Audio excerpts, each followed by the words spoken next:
All right, if anyone wants to jump in, I'm going to throw this link right in here. We're going to talk cards.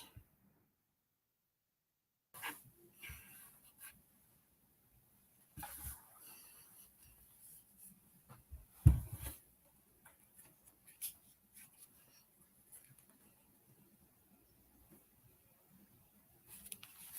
going to share this link to a couple of Facebook chats so people can hopefully come on in.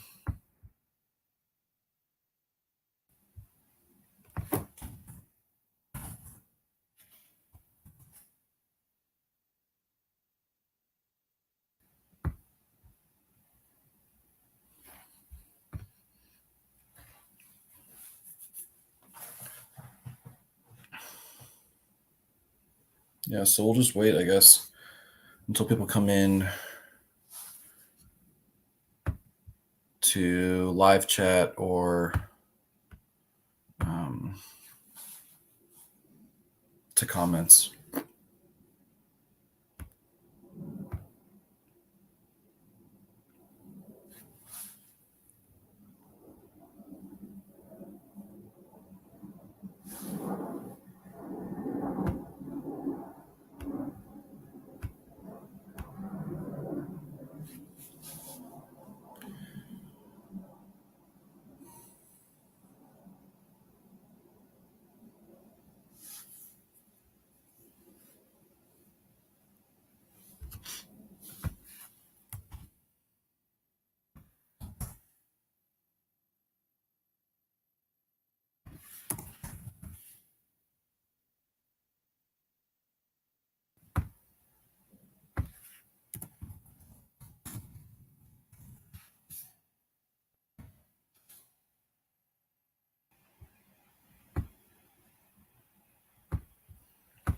Who's in here? 3 people watching. Post a comment.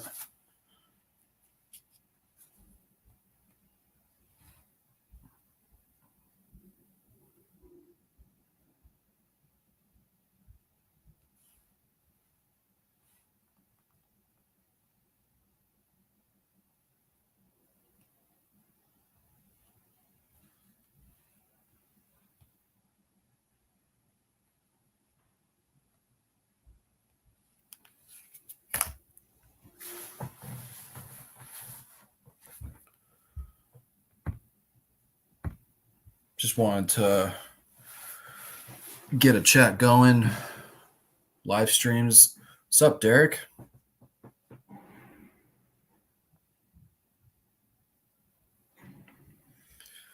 Derek, I know that you do Tiger stuff. I don't know if you saw my most recent video, but I just got that Cobb back from SGC, the W512. I'm not so much of a strip card guy, but I enjoy that card because I think the art is very interesting. It has like an interesting expression. Yeah, man. Now you can come into my stream and then we can talk cards.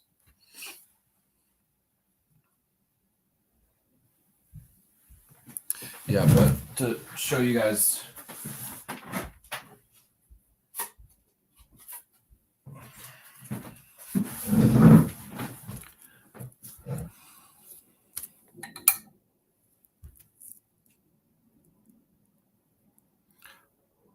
there's a tear right in the middle of the card, but I like the expression on his face. It's like a smirk, like he's better than everybody else. I don't know. It's interesting. Is this light better? Do we know? It's not bad. But yeah, I got the order back yesterday. But SGC actually, Derek, you'll watch the video, I suppose.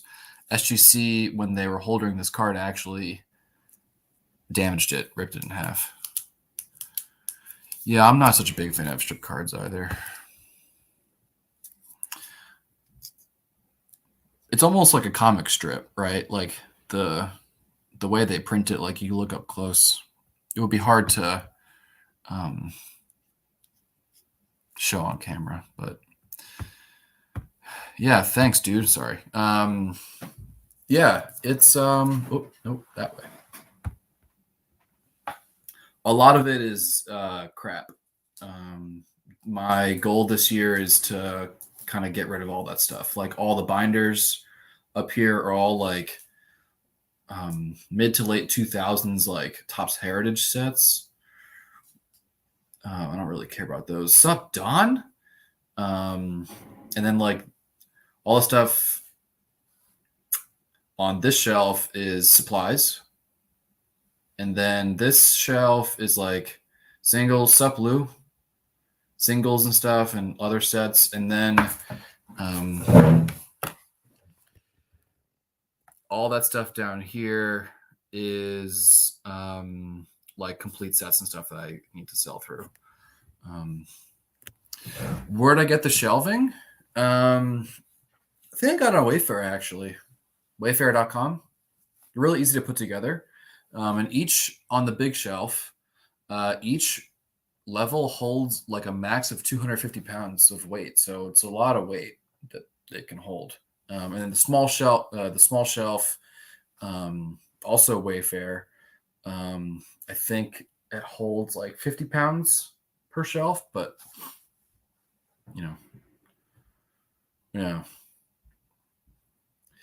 yeah, and my office is pretty messy, so I know at some point I want to do like an office tour, but not tonight. It's pretty rough.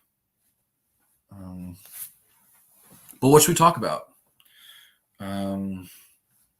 We could talk about all kinds of stuff. I have some stuff out on consignment right now. Can bring people in and talk about specific cards, projects. People have goals for 2022 and how they're going so far. The national grading, anything. Whether or not Alex is doing the 1934, 36 Diamond Star set, we don't know. I did get a lot of cool cards in recently. I guess I can begin to show that stuff. I got all this today. I guess I should put this tie cob back.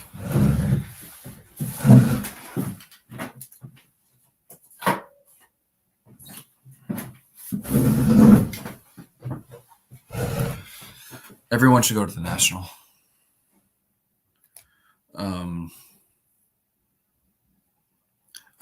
Looking back and when I was like top loading and penny sleeving these, I think I may have overpaid. So no, I don't have a 49 Bowman Campanella. I used to. I've only had one though. I'll look out for more. Any thoughts on 2292 Topps? The design? I actually like the design. More so than previous years. I think people in the past have wanted borders, and I think Topps finally listened.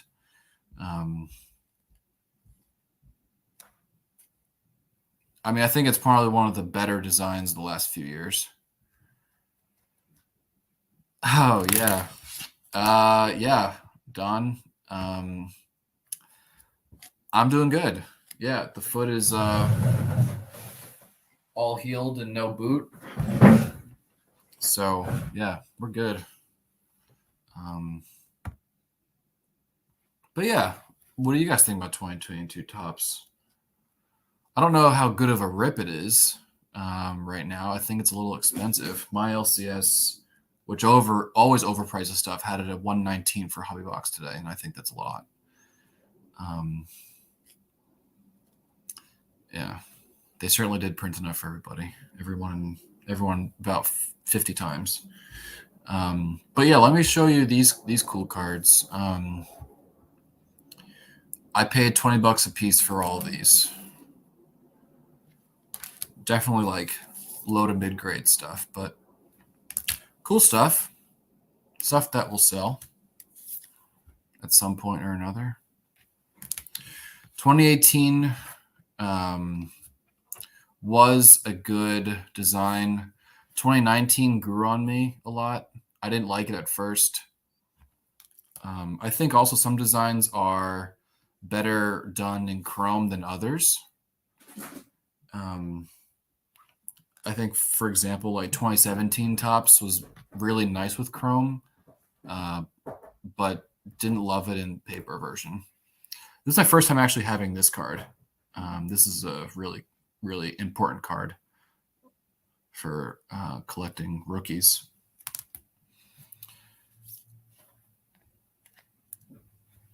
Oh. So, some cool stuff. Yeah. Well, Don, you have so many LCSs in your area. I have like one okay one. But I also haven't been to any in Brooklyn, so maybe that's my fault. But if anyone guys want to jump in here, I'll pop the link back.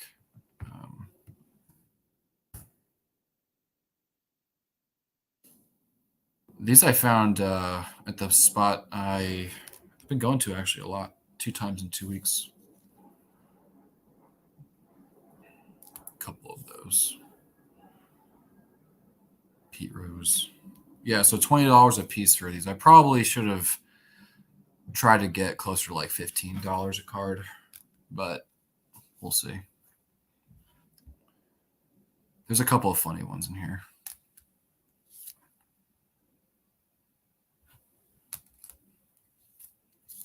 But there's a 30 card lot. Oh, the important rookie card is, sorry.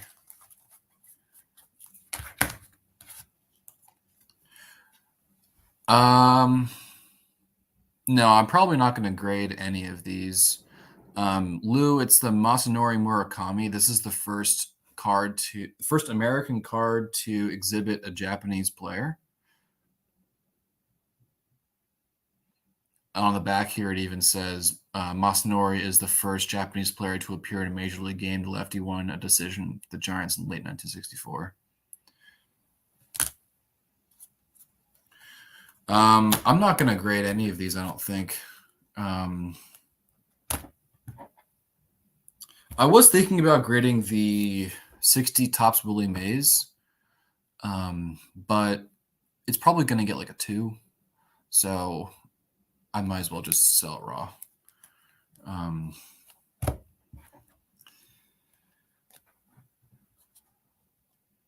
Yeah, I mean, listen, man, it's for sale. We can talk.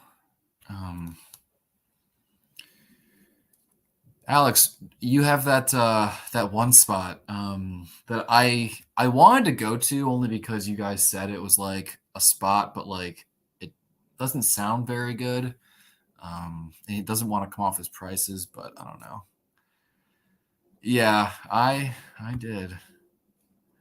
I did promise to open an LCS.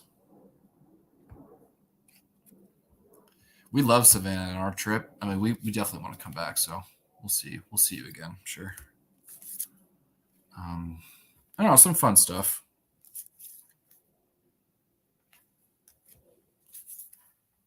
This was the only football card, 65 Philadelphia Bart Starr. It's cool.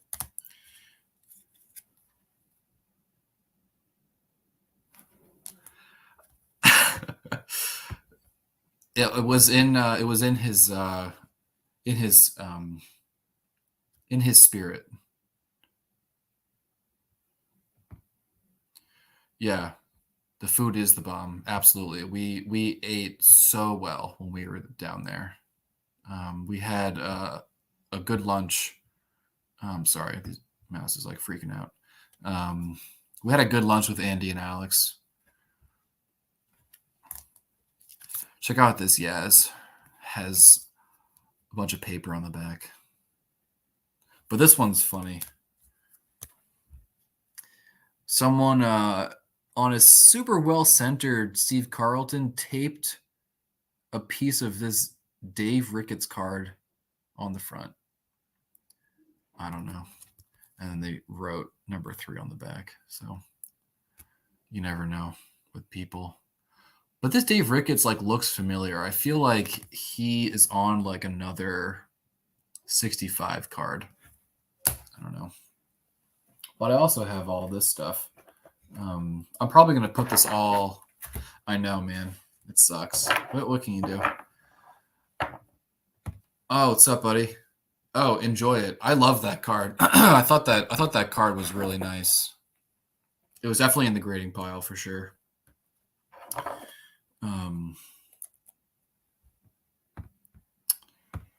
Savannah is about a 2-hour drive from Charleston. Don, Lou, I still owe you pics of this and the Dick Allen. I'll get those to you tomorrow. I promise. Some fun cards here, and then a partial Clemente run. Lou hit that up. I posted a lot of these in my group and didn't get a lot of buyers, which I was surprised about. These are nice cards. So I may try some other groups or something.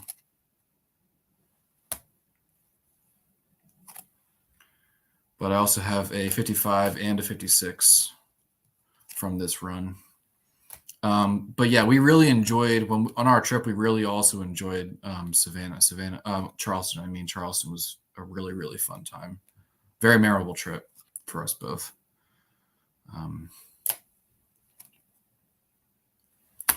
And then that was one buy. And then the next buy was a Drysdale.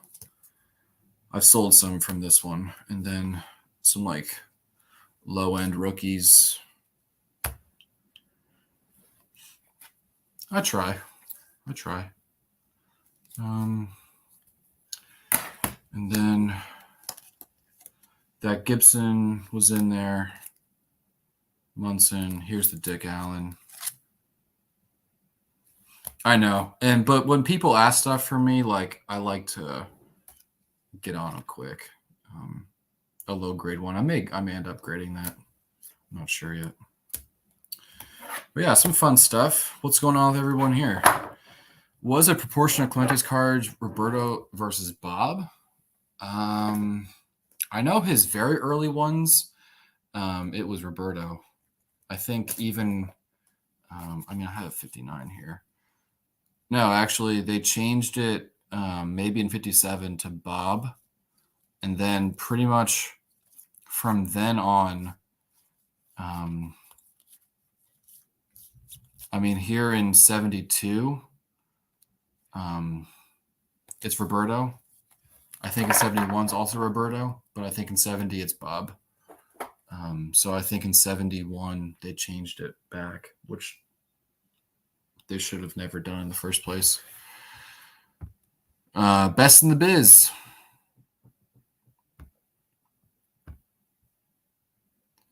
What's up, Reese?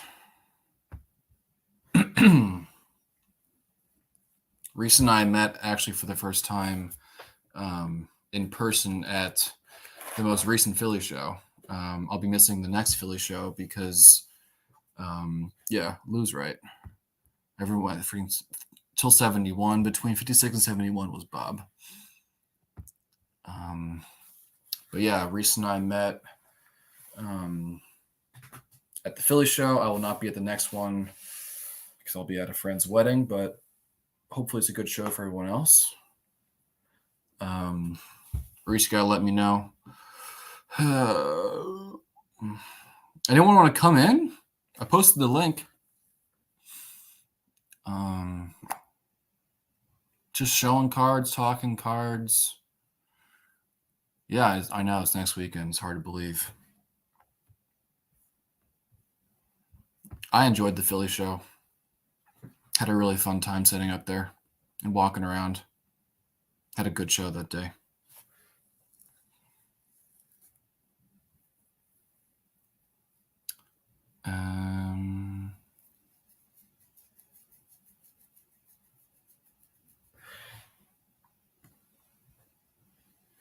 What else can we talk about?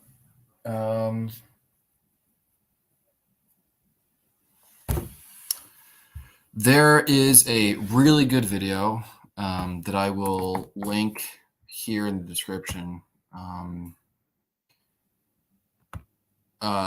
Dave, if you guys didn't see Dave's video, Blue Jacket 66, he was talking about a set or 2 cards that are being auctioned in Heritage from a very rare set, E300 Plows Candy. And I'll just also link these cards so you guys can take a look. Here we go. So there's the video. There's one. And yeah, Plows Candy, thank you. I was having a brain fart. I just watched it today. But if you guys want to watch a video where someone knows literally all there is to know about a set and a card type, watch that video. It's about 50 minutes. Heritage produced it. And it's 2 people talking, and the guy who works at Heritage, I feel like hardly said anything. Hardly got a word in edgewise, but that's kind of the way it should have been. Unbelievable video. I mean, the artifacts that he has and the information that he has about the set that few people know about is unprecedented. So that was a fantastic fantastic video. I mean, what a treat that was to watch. There is another video I might watch later. Maybe we can even do, it would be cool, like if we can do like a watch party. Like we can watch, like we can find a video, we can I'm gonna watch this later, so oh, there's John. There he is. Hey, Brian. What's going on? You look lonely. Well, I'm happy to have some company. But good to see you. Did you happen to see Dave's video and then also watch that video on the Plows Candy that Heritage put out? Yes, I saw that Plows a while back, and Dave actually sent me the link. Unbelievable. Unreal. Like more information that you would really want to know, but the fact that he has it and just like mind dumped it all at once was unbelievable. Yeah, I never knew how those were distributed, and to hear that they came with chocolates. It was like a premium handed out with chocolates. They probably went to rich women who had no interest in baseball. That's probably how they became so rare. What was interesting is that they talked about the cost to produce one of those cards, and it was, I think they said like a pound of chocolate was like 5 cents, but to produce one of these cards was like $6. To produce one was unbelievable. Yeah, he was like the Howard Hughes of the baseball card world or the chocolate world. I mean, I almost want to watch the video again. And I watched it today. It kind of like in 2 pieces, but I kind of just want to watch it again to like absorb all of that. Have you, in your time collecting, have you ever seen, like, were you familiar with the E300s? Have you like heard of them before? Like, what's your experience with that set? No, I actually wasn't familiar with those, and I think, excuse me, I think I was confusing them with the Plowboy Tobacco when people would talk about them, because those are plows, that came with the chocolates, but then there's Plowboy Tobacco, and they're 2 different sets. So I really wasn't familiar with them. I mean, like the that Honus Wagner image is amazing, unbelievable. And there's another card with that image on it, and man, I've wanted it for a long time. I've never even seen one. It's a really rare set. I only have one of them, and it's a Max Stein postcard. Just a beautiful image of Wagner on there. I have a Buck Weaver from an E300. No. The Max Stein postcards. Oh, Max Stein. They're also very obscure, very hard to find. But they have the Honus Wagner in that set has that same image from the plow. Got it. Which is a kind of a unique image. I mean, those are the only two cards I know of that have that image. Right. And they were talking about the licensing of the image, and when John said rare again. Yeah, I should crack open a beer and we should play a drinking game. How many times John says rare? Who said that? That's got to be Dave. But no, Dave's is iconic. But they were saying about the licensing of that picture that it was you had to pay like pay for each usage of that image, and so that's why the image is so hard to come about, is because people didn't want to pay for each usage of the image. Yeah, that makes sense. And I mean, it's amazing, Brian. As long as I've been collecting and as long as I've been into vintage, I'm still discovering stuff I never knew existed. I know. It is unbelievable. It's just a whole world out there.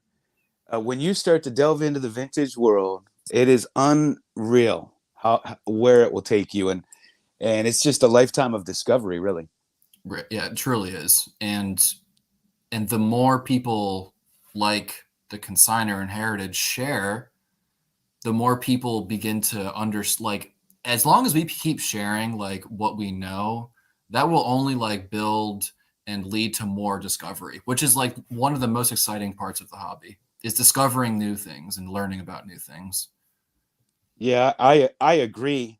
I always collected in obscurity and just by myself, and just what I would come across at, flea markets or shows or whatever, and read about in the occasional magazine. But nowadays we have access to so much information. And so you learn about a lot of these things. And, back then you also didn't know how rare, there's that word again, drink. It's tea. But you didn't know how rare some of these sets were, right? Like you see it, you don't know. There's no history of it. Some guy has it at a garage sale or a flea market. So there's some cards that passed through my hands that I didn't realize how obscure they were at the time. And man, I wish I had them back. Right. Anything that you can remember distinctly? Yeah. Not to bring up a bad memory, but.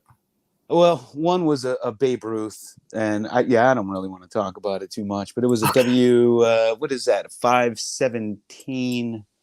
I have one over there. The portrait?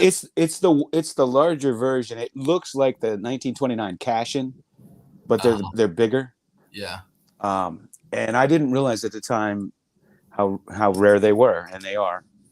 But I had a beautiful Ruth, just in beautiful condition. And if you don't mind me asking, like, why did you pass, or what was the circumstance that led you to not buy that card? Well, I bought it. I sold it. Oh. Yeah, back then, and I didn't have a lot of money, and I used to get a little nervous when I would hold expensive cards, and I sold a lot of them. I know that sounds silly, like those are the ones you should probably hold on to, but the hobby hasn't always been like this with prices and so forth. So there were ups and downs, and a lot of times it was hard to give cards away at certain times. In fact, I was just thinking back on this, and I was talking to Lou Rock about this, is when I got back into collecting in 2014, I was finding all these cards for, the same price or less, and I was paying back in the early 2000s. And I remember thinking, like, are young kids just not collecting anymore? Is this hobby dying? Like, am I throwing my money away buying these? You know what I mean? Mm-hmm. And I just got so many great deals. I mean, all these great cards is next to nothing. But I just bought them because I collect and I wanted them. And I used to have packages coming. I worked away from home, and I'd come home on Friday night, and I'd have a stack of packages waiting for me. And I just went like balls to the wall for, several years until this big boom hit. Just getting all the cards I used to want. They were dirt cheap. I mean, look at that Sanella Margarine Babe Ruth. What did one just sell on Heritage for? I think it was a 4. No, it was REA. REA. But didn't it sell for like $3,600? Yeah, you could buy that for $100 back then. Nobody wanted it. I had 2 of them. I couldn't give one away. I was trying to buy one yesterday on Facebook. And the front was fine, but the back had like paper added and paper loss. And I was offering like $400 for it, which is probably like overpaying. But he was like, nah, I can probably get $1,000 for this at a show. And I'm like, go for it. Yeah, I hope you do. Unbelievable. Yeah. I mean, that card was really hard to give away. I remember people would say, I don't like the overseas Ruths. Nobody even wanted it. And now look at it. It's the same with the 1934 Quaker Oats Premium. I have 2 of those, one with the original envelope. And I paid, I don't know, back then they were going for like $120. And those are selling for a lot of money now. Thousands. I just saw one recently. Yeah. I think even, Alex, I think the Snella is probably still one of the more affordable Babe Ruth cards. I think he'd be hard pressed to find one that's more affordable during his playing time. It used to be the Leaf, like his 48 Leaf was a pretty affordable card. I know someone who bought like an SGC 8, maybe, and he's a high-end person, high-end collector. But years ago, he bought it for under $1,000. And that card, now you can't touch a 1 for that money. Yeah. That card's really shot up. I mean, rightfully so. It's from a tough set. It's a beautiful card. It looks more vintage than it is. It's always been I remember seeing that for the first time at a flea market when I was a little kid. Oh, and even back then, it was either 100 or 150 for it. And I remember asking there was an old guy that sold these vintage cards, and I'd be like, bought cards from him all the time. And I said, how much you want for that one? He's like, you kids can't afford that one. It's a little pricey. And he told me the price, and it was like totally out of my reach. It might as well have been 10,000. Yeah. I actually had an experience at a national once, somewhat similar to that. I'd been to like 9 nationals, and, I attended them all in my 20s. And I think dealers have a predisposition to people who may be younger, and then they assume that they are more inexperienced, and there's like ageism that kind of plays into effect. So only because I was curious, there was a 1950 Bowman Roy Campanella with his old signature, pre-accident on it. This must have been 2015 or even maybe 2016. I don't think it would have been earlier than that. And I asked how much the card was because I was curious to know. And he said, this is an expensive card. It's $1,200. And I'm like, okay, like what if I had whipped out like $1,200 bills and paid you for your card? Like you look like an asshole. But like, I think like when dealers have like a predisposition to people who are younger and therefore like either don't have money, don't know what they're talking about, or like aren't interested in old or good things, and like it just like is a strange gap that kind of exists. Yeah, I mean, that's just a good rule in sales, period. You never prejudge. I remember I used to travel around the world and do seminars, and when I was in Korea, I had all these suits, like handmade silk shirts. I come back with this big box of clothing while I was over there. And I had a friend, and we were young. I was young at the time. And we went in. He wanted to go suit shopping. And we went in for a suit, and it was winter in Pittsburgh, and I had like a flannel shirt and boots. And I remember the guy he pissed me off because he was like, "Do you have a job interview?" And like that's the only reason I would be buying a suit. You know what I Right. mean? And I was like, "No, I just got 5 handmade in Korea. I'm done." Like I was pissed that he did that, just the way he was treating us. But Yeah. that's same thing. I mean, if there's anybody out here selling cards or whatever, you shouldn't look at those guys from Breakout Cards. I mean, look at the cards they buy, Yeah. and you might not think that if they just came up to your table, 2 young guys like that, and they're Yeah. buying cards from the 19th century. Absolutely. I mean, even before last year, Don, I know that I think that was your first time at the National, but there were people that had in Nationals prior, maybe like 2019, even 2018, that in their backpacks had more valuable like inventory or more valuable cards than a dealer would have in their entire table. Yeah, So some of like, these young guys, I mean, it's amazing. They have all these thousands of dollars worth of cards that, they're 21, 22. yeah, they're I hustlers. can't imagine having those at that time. I mean, anything that I had that was, valuable, I got as a kid for next to nothing. They just happened to go up over time. I got, some good ones. Yeah, but I think that comes like with people like us and other people in this chat that have collected for a long time.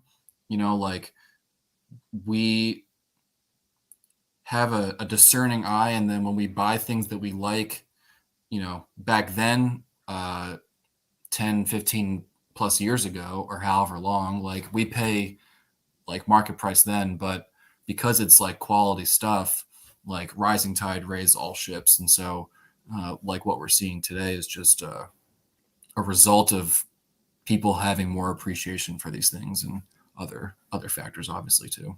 Yeah. And I think a lot of it's a fear of missing out.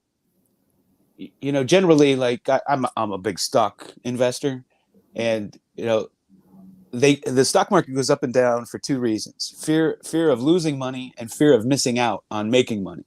Right. And I think the card market got that second one over the last couple of years. It's like, if you don't get it now, you might not get a chance. It might be worth 3,000 more tomorrow. Kind of thing. And I know I've felt that way, and I've gotten some cards that I always wanted for fear that they might go too high and I may never be able to get them, because there have been several cards that were very attainable 3 years ago that are totally out of my league now. Like I just won't pay that for a card. But so it's really a shame. We talk about it all the time. I talked to Don on here, and Lou and Rick, Vintage Oddball Cards, and George, Diamond Yard Sports Card. We always talk about this, what the cards we could have gotten a couple years ago, and now we may never get them. Yeah. I always had a saying that sometimes it's okay to overpay for a card you want.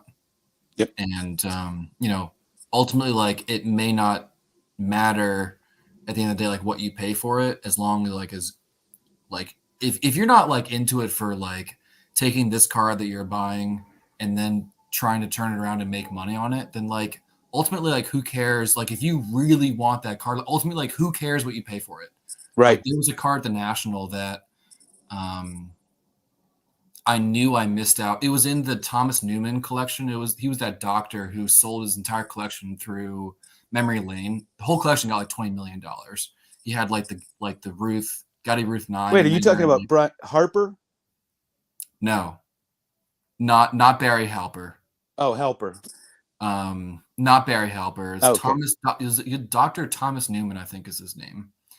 And one card that was sold in that auction was I can actually show it to you as I'm going on, but the 38 Gowdy Hank Greenberg in a PSA 6. And I saw it. I was like, I knew the auction was there, and the day after it finished, I was like, oh, let me look to see if I missed out. And sure enough, that card sold for like $1,200, and I'm like, holy crap! I just like missed this card that's like a freaking gem. Yeah. So time goes on, National rolls up, and someone who I had just bought cards from at the prior Philly show, like months before, had that card, and I'm like, holy crap, like, I know where you got that from, you slimy son of a bitch.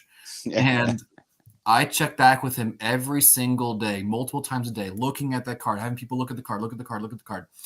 And I got him to a point where I was like, I can't.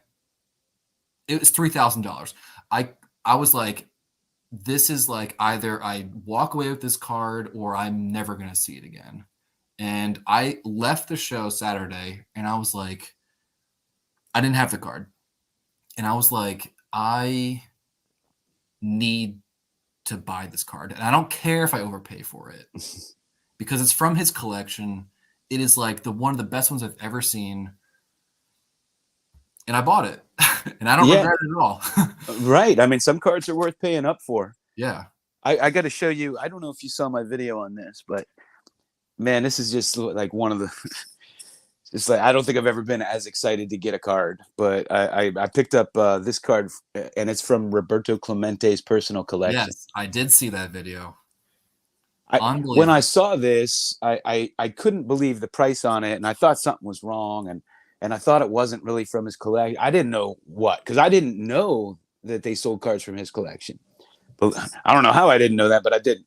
So when I researched it, I discovered that they had 5 of them that were auctioned off in Pittsburgh, I think. And so I found, when I discovered it was real, I couldn't hit the buy button fast enough. And the funny thing is the precise moment I hit the buy button, the guy sent an offer. Oh, and so no. I hit buy, and when I went to check out, it was way cheaper. And wow. And this thing was so cheap. I can't even tell you. This is like one of the cheapest cards I bought all year. I couldn't believe the price on it. And so sometimes when I see people who like buy stuff like that, I like do a little eBaying and I'm like, what did they pay? I'm just curious. You got that card for a major deal. I'm not gonna out you on it, but you got the card for a major deal. I mean, to me, it was a steal. I couldn't hit that buy button fast enough. Yeah, and it almost doesn't matter. Like, it could have been 5 times what you paid for it, but you probably still would have bought it. Well, I don't know about that, but I mean, come on, like Clemente, my idol growing up, and to have a card from his personal collection, it might not be his rookie card, it might not be the most expensive card on the planet, but the fact that it's from his personal collection just makes it so special. And so I understand, you're paying up to get a card from a collection. Yeah. Yeah. It's definitely one of those things that, like, the memory will always be tied to that card. Yeah. Some cards, I mean, you just don't come across that often. And, sometimes you just got to pay up a little bit. I have no problem doing that. If it's a card that I really want, Absolutely. If it's a fair price, not an outrageous price. If it's a fair price, I'll pay up. I don't care. If I want it, I want it. Yeah, absolutely. And you and I both know from years of doing this that sometimes you go years without finding that same card or one that, you want that has the eye appeal you want or whatever. Or forever. I mean, there are still cards on my list that I've never seen come to public auction. Yeah. And you almost begin to question if they even exist or not, because you're like, well, where the hell are they? Like, if they're not coming on eBay or auction sites, or like they're not on VCP, like, where are they? Well, you know what? I feel good about cards I can't find, because I think to myself, that's in somebody's personal collection, a card lover, and it's not being flipped 20 times this year. That's true. That's true. I want to show you that Gowdy. I want to bring out that Gowdy.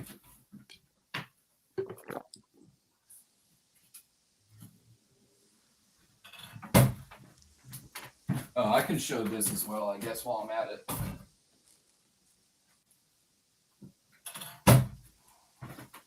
All right, so a little show and tell here, because we can't just talk cards. We have to show cards too.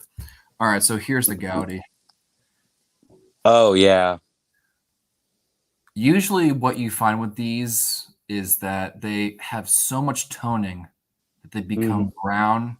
The paper that they use on these cards is not white. It is like kind of a tan, but when you get toning on these, they become really brown. Usually that begins like around the edges and stuff, but this card, there's no toning on this card. Yeah, they're notorious for having that toning. And I remember the day I got, not from that collection, but that card, how excited I was, because I was just always loved that set. Such a good set. Yeah, the only big one I'm missing is the Dimaggio, and I should have showed out the Bucks a few years ago because now it's just out of reach. You know, I've never loved that card. Really? I think, and for a couple of reasons. So with this set, for people who are not as familiar, they do different color borders around the edges. It's like white. I'm sorry. It's red, blue, yellow, maybe green. I don't remember. John, you could probably show some examples, but the Dimaggio is yellow, which doesn't like really come off the card well because it kind of blends into the color of the card stack that they used. And then his expression, so they superimpose the face into an illustrated action shot, right? A swing, or a ground, a fielder, or whatever. His expression is very like ghoulish. Like he looks like a creature coming out of like something, right? It's just a little like. Well, I think, isn't that the same image that's used on his 1941 double play? I think it's the same image. It's not. No, I understand why. It's why you definitely might similar. think that, and we can even here. I can share my screen. We can.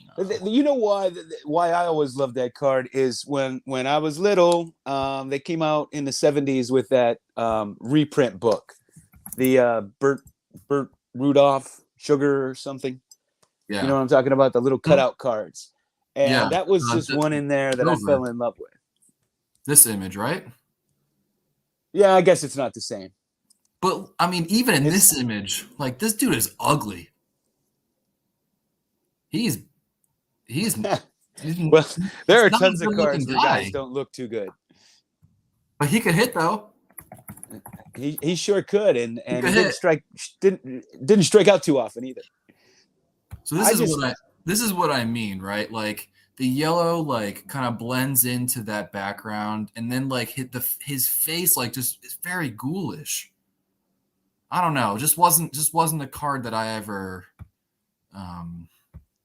really got me. Well, you know, I mean, I have cards like that too. Yeah. And that's why that's why I didn't have them growing up. And you know, like one of them was the Leaf Jackie Robinson, to my dismay, because I mean, his eyes are half closed. It looked like it was just never a good looking card to me. And the same with the Satchel Paige. I have all the other Satchel Pages but that one because I just didn't like. I didn't think they looked good. And I have lots of cards like that. Like I have most of the sets or near sets from like 50s on, and the one where I'm missing top stars is the 63 set because I never liked that Willie Mays. I never liked that Hank Aaron, and I wasn't a fan of even that Clemente growing up. And so when I had a choice and limited money, those were not the Clemente, Mays, and Aaron I bought. So I ended up with pretty much all of them but that year. And I do have a Clemente now, but I still need the Mays and the Aaron for my set. So, you know, we all, everybody has a set that they love and hate or dislike. Like the 75 tops, I just love it, and I especially love the minis. But a lot of people hate that set. I love that set. I think that is like that and 72 are like straight out of the 70s. Every other set is like, can you like really tell what decade it's from? But like, there's no mistaking 72 and 75 tops. That those are from the 70s. Yeah, 72 is just like the psychedelic era, you know. I love it. Yeah. I love it. This is another cool card that actually I was let known that one was available for sale by Picker Jim, and he found someone selling one on Twitter, and then it was posted later on to Facebook. But this is a 38 exhibits 4-on-1. Yep. And so we have Greenberg and Gehringer, and then Tom Bridges and Rudy York. And so they would only print one card for a specific team. And so oftentimes you have cards with like at least one Hall of Famer. Back then, just how it was, a lot of Hall of Famers back in the 30s and 40s. And so, but this is a really, really, really hard card to find. I went years. I started collecting Greenberg in 2006, and it wasn't until maybe 2020 where I actually got one. And I got one that was actually signed by Greenberg and Gehringer. And last year, it was unbelievable. I couldn't believe, like, that was a card I was like, I would have to be able to be okay if I don't ever own one. But then I snagged this one on eBay. It was actually in the PSA 1 holder. It has a pinhole straight through the top. And I got it for like $100. And I was like, I was like jamming that buy it now button. My heart was. You got that for $100? $100. Oh my God! Unbelievable. I would have been the same way. Hurry up and buy it before somebody else does. Those are tough. I only have 2 of them. These are impossible. The gentleman who has one right now is a PSA 5, and he wants $4,000 for it. Yeah. And I'm like, I'm good I'm good with my 2. I'm good with my 2. Man, so tell me, do you know how many? Have you seen other ones signed by both Greenberg and Gehringer? That has to be rare. I have to drink again. I can't imagine there are too many of those out there. The funny thing about that one, and I guess I could pull it out, but then you have to start showing cards too. No problem. I never have a problem doing that.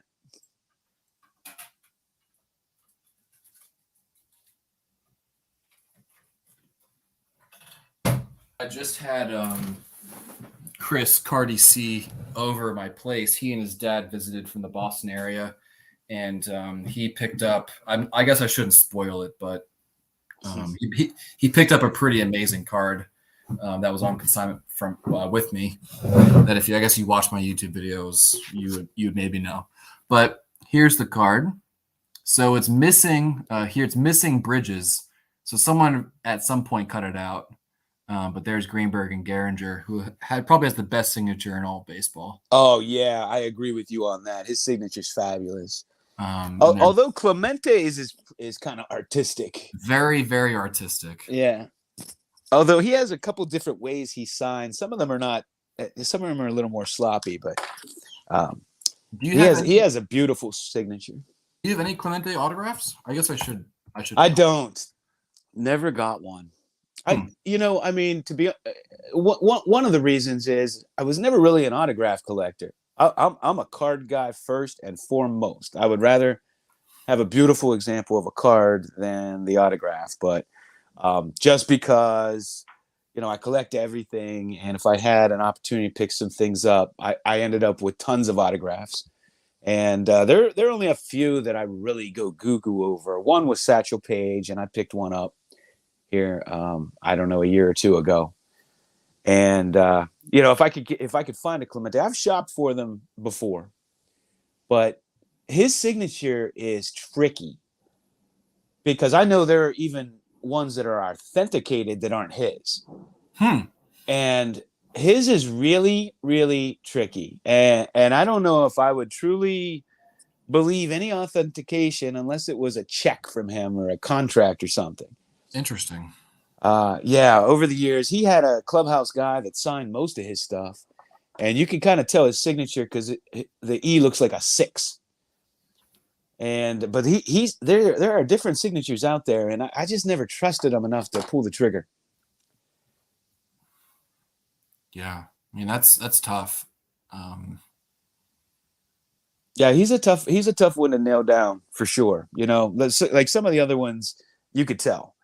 I studied handwriting analysis years ago, and you can kind of tell if it's in somebody's pen, if it has the same characteristics. Some of these fakes are just so blatant. Like you can't even find a single example a player ever signing anything like that. Right. And then, you know, the other thing you have to take into account is like, let's take Buck Leonard's signature, for example. Well, the guy lived to be pretty old, and his signature when he was signing at card shows when he was older is a lot different from when his younger signature is. And a lot of these guys, if you look at Mickey Mantle, he has like 30 different types of signatures. And they have you know, they narrow it down. This was between 91 and 94, and this was you know, in the 80s, and this is in the 50s, and his early signatures, there was none of that flamboyant, those whatever you want to call them underneath, bananas. Yeah, the bananas. It was nothing like that when he was young. And so one of the cool things is, and I think this may be the next big thing in the hobby, it's probably big amongst autograph collectors now, is to actually, you know, pick a kind of an era of the signature. And so like an early Mickey Mantle is probably going to go for way more than a latter Mickey Mantle. Absolutely. You know, because these guys that you know, after the hobby boom, I mean, they signed their names for 30 years in retirement, some of them, you know, so they're everywhere.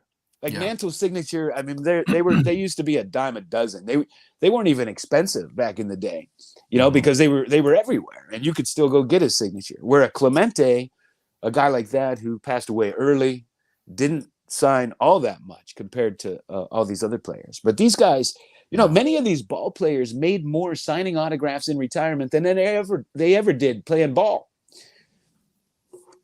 Yeah. Well, no one could ever say that now. No, definitely not now. Definitely not now. But you're talking in an era where people would get jobs in the off season. You know, like Richie Hebner, I just showed his bat and a card of him. He was a grave digger in the off season. You know? Yeah, I mean, even, you know, back in the 70s, they just didn't make the kind of money they do now. So a lot of them had jobs in the off season. Right. Yeah. That's what I always say about some of the foreign players. And I don't think people that, you know, are younger understand this.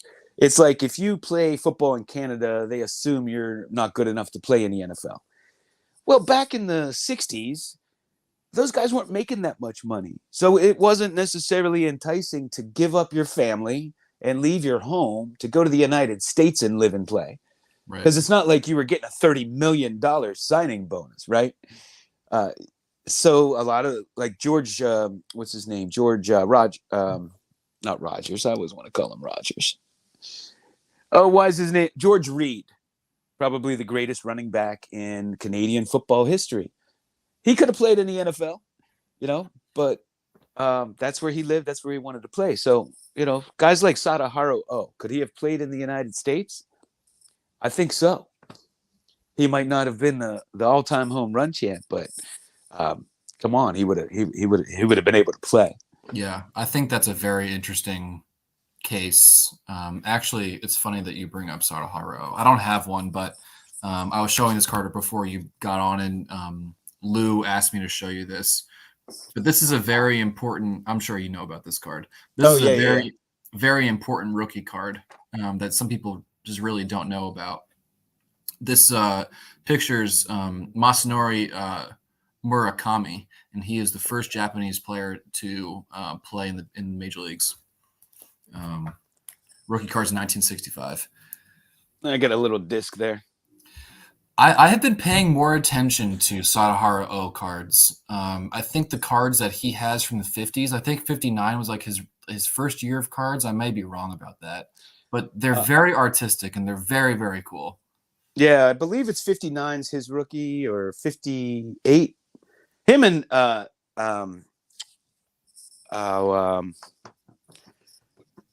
why is his name escaping me? I just showed his card. It's all that tea you're drinking.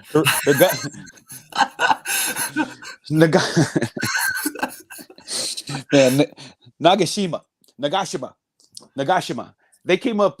One came up in 58. One came up in 59, and I always confuse them. Nagashima. They batted third and fourth. Two of the greatest players in history. But you know, so there was I I was just talking about this on one of my videos. I was messing around on YouTube and I stumbled on. Do you remember that? You're probably too young, but they used to have a TV show for kids called The Baseball Bunch that Johnny Bench hosted, and Tommy Lasorda was on it. I've heard about it. And it would be like little kids doing something, and they would get into some sort of discussion, and then Johnny Bench would come and Tommy Lasorda would come, and they would teach you about the history. So these kids are playing, and they're impersonating their favorite players' batting stances. So somebody will be like, "I'm Dave Parker," and they were guessing, right? And there was a little Japanese kid, and he was up there, and nobody could guess who he was talking about. And he's like, "I'm Sadaharu Oh." And all the little kids are like, "Who is that? He couldn't have been any good. I never heard of him." And then Johnny Bench comes in and gives the whole history about him and what an amazing player he was. And then they show him at Dodger Stadium giving, he was a coach at the time, giving hitting lessons. And but that's that's the kind of things, because Really cool. when he was playing in the 50s and 60s, ball players didn't make all that much. And so it wasn't like in Ichiro's day where they enticed you with tons of money to come over here. And it's hard to give up your culture, especially at that time. I mean, America couldn't have been more opposite than Japan, Right. Food and culture and everything. So just because they didn't play here back in the day doesn't mean they weren't a good ball player or couldn't have. I think that's a good lesson. I mean, you can, make the argument that many players that played in Negro leagues or even like Cuban leagues could definitely compete on the level of that of any major league player. Yeah, absolutely. But that wasn't necessarily by choice. No, of course not. Although some of them, who's Dahago? How do you pronounce his name? Dahago? Dahigo? Dahigo. So I guess he never wanted to play in the Negro leagues. Like he wanted to play in the Mexican league, right? So he never even played in the Negro leagues, even though he was one of the greatest baseball players that ever lived. There's a really good, if my buddy Max was in here, he would corroborate this. But there's a really good podcast episode. If you're a podcast fan or anyone here's a podcast fan, the podcast is called The Dollop, Dollop, and there was an episode maybe 2 weeks ago about Satchel Paige. And fascinating episode. It's a 2-hour episode. So if you have time, plug in and listen. It is a great listen. And they talk about his time with the Mexican League, the Negro Leagues, obviously, and Martin Dahigo comes into that conversation. Yeah, I mean, I don't think a lot of people know him, but definitely, I was eyeballing his 46 Propagandist. That is an expensive card. I should have grabbed it. It wasn't that expensive, but I didn't feel like shelling out the money for it. But it didn't last long. I was watching it and debating and watching it and debating, and it was gone. It wasn't in particularly great condition. Like I would rather have a little bit. It had, some of that snowing on the front, maybe a tad bit of paper loss. I don't want to say paper loss. It probably was. You know what I'm talking about, though. Those are not in great condition to begin with. So, do you have any cards from that set that you can grab right now? Yeah, sure. If you give me a sec. Grab them. Yeah, I'll grab one or two. I'll show them.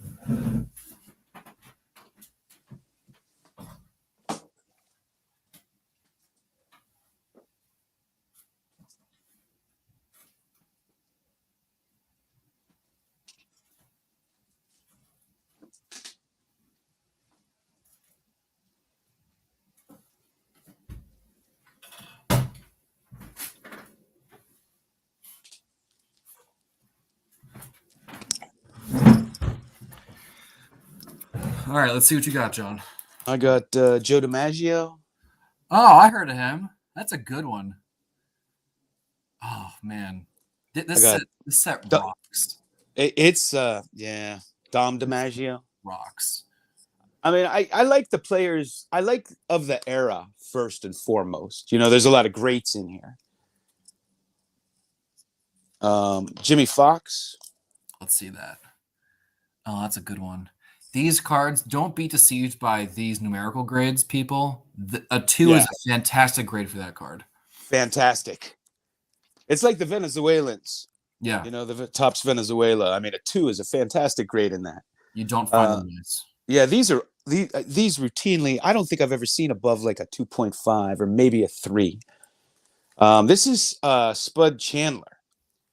And he's one of the really good pitchers that most people never heard of. And here, I love the pose of that card. Oh yeah, it's a cool one. This is a tough one to find. I think James Elite Hunters, I think he has this. Here's a Carl Hubbell. There you go. I love that the backs are in Spanish. Do you have a good like Spanish speaking voice? You can No. Give us a little bit from the back. Well, the funny thing is in college, I studied Spanish, like in high school and college, and I used to have to take my tests in Spanish. I used to have to read them and write them. And man. I once went to Dallas and I hung out with these 20 Spanish-speaking women, and they didn't speak a lick of English. And I hung out with them for a week and spoke nothing but Spanish. But then I studied 4 semesters of Japanese, and I immediately lost my Spanish. I swear. Like if you don't use it, you know, if it's not your normal language. Yeah, if you don't use it. And now I lost my Japanese too. So. Of course. Here is Johnny Mize. That's a cool pose. Yeah, it looks very similar to the Jimmy Fox. I find it interesting, like the poses that they choose, because behind them there's nothing. There's no background. There's nothing behind them, right? Right. Yeah. And I'll show the back here. And so, like a couple of them, I'll show a couple that I have here in a second. Have you ever seen the album? Once I have. Yeah. Yeah, I don't think I've ever seen an album, but that's how, you know, they're real thin. I don't know, you know, a lot of people only get graded cards and they don't touch them, as I always say, but they're very, very thin. Here's a Joe Cronin, Jim Tabor, and I have this Rip Sewell. You could see through them. You could shine a light. Yeah. And it goes right through. Yeah, I don't know if you could see that. I could see through them right here. Yeah. Like I could see the image when I look at the back. Uh-huh. I don't know if that'll pick it up or not. But yeah, they're real thin, like the old almost like stamps that you would stick in an album. Here, I got a good example here. Let me guess, a Greenberg. You could see the light coming right through it. This is my phone. This is my phone light. You can see the light coming right through it. You can see that. Yeah, here we go. Look at that. There's the back of the card through the front. Man, you can't do that to a card. I'd be freaking out. Yeah, so I just got my Greenberg back from SGC. This is the best one I may have ever seen. It's only a 2. Man, this light's not doing it justice. Yeah, these cards you have to go by look. You have to. One of them I have is like completely miscut, and the other one has a huge stain on it. Yeah, they're notorious for stains too. Here, that's a good shot of it. So clean. Yeah. Beautiful. And then here's the granddaddy of, aside from the Dimaggio, here's the granddaddy of the set. Oh, Musial rookie. That thing goes for a fortune. This is a big card, John. Real big. That's a big card right there. Now it's there, you know, there's parts of it missing. That's worth more than my whole collection. I don't know about that.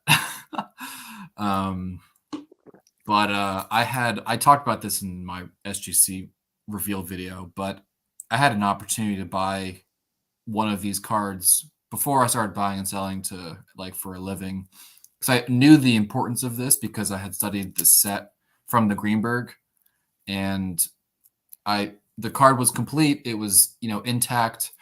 And I think it went for raw for like $400, and I'm like, I should have bought that. And so I had to pay up for that, or this card. It's a fun card to own. Well, I love this pose of him. Yeah. Well, you hit on something interesting. I'll pay up for a lesser graded card that looks better, especially a set like this. Sometimes it'll get a higher grade, but it doesn't look good. Like a 2 looks better than the 3. And I'll pay up for that too, because that's the one I want. Yeah. I'm not going to pay up for the grade if I don't think it looks good. You know what I mean? There are some examples, and I'm sure you can fill up an entire hour of time showing cards that are high eye appeal, like for the grade and look good. But there's something about like there are certain cards in my collection that like if this like little spot of paper loss like wasn't there, then it'd be like a 7, right? But instead it's a 2. Yeah. But it still looks like a 7. And there are a few opportunities that you really have, or like there's a stamp on the back or paper loss on the back, but the front is beautiful. Like especially for T206, Yeah. like those kinds of details are so vital for like a beautiful set. Like some glue on the back or a stamp, that almost makes the card like more interesting, in my opinion. Well, you hit on something good, and one of the things that one of the things, the downfalls of grading, let's say, is that I discovered this world of stamp backs, and people collect these stamp backs. Well, if it has a stamp, it's immediately a 1.5 at the highest, right?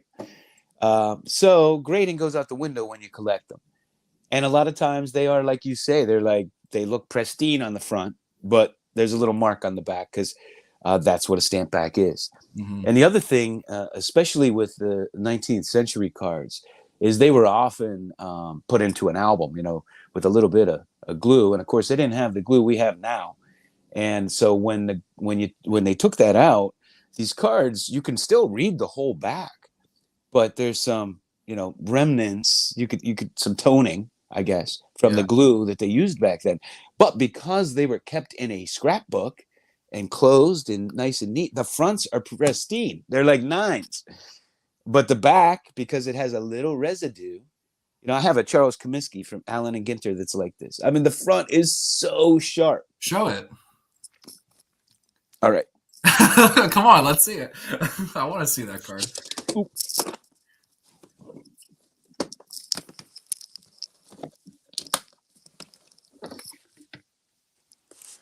Get a bunch of these. Well, I'll show you my 2 stamp backs while I'm at it.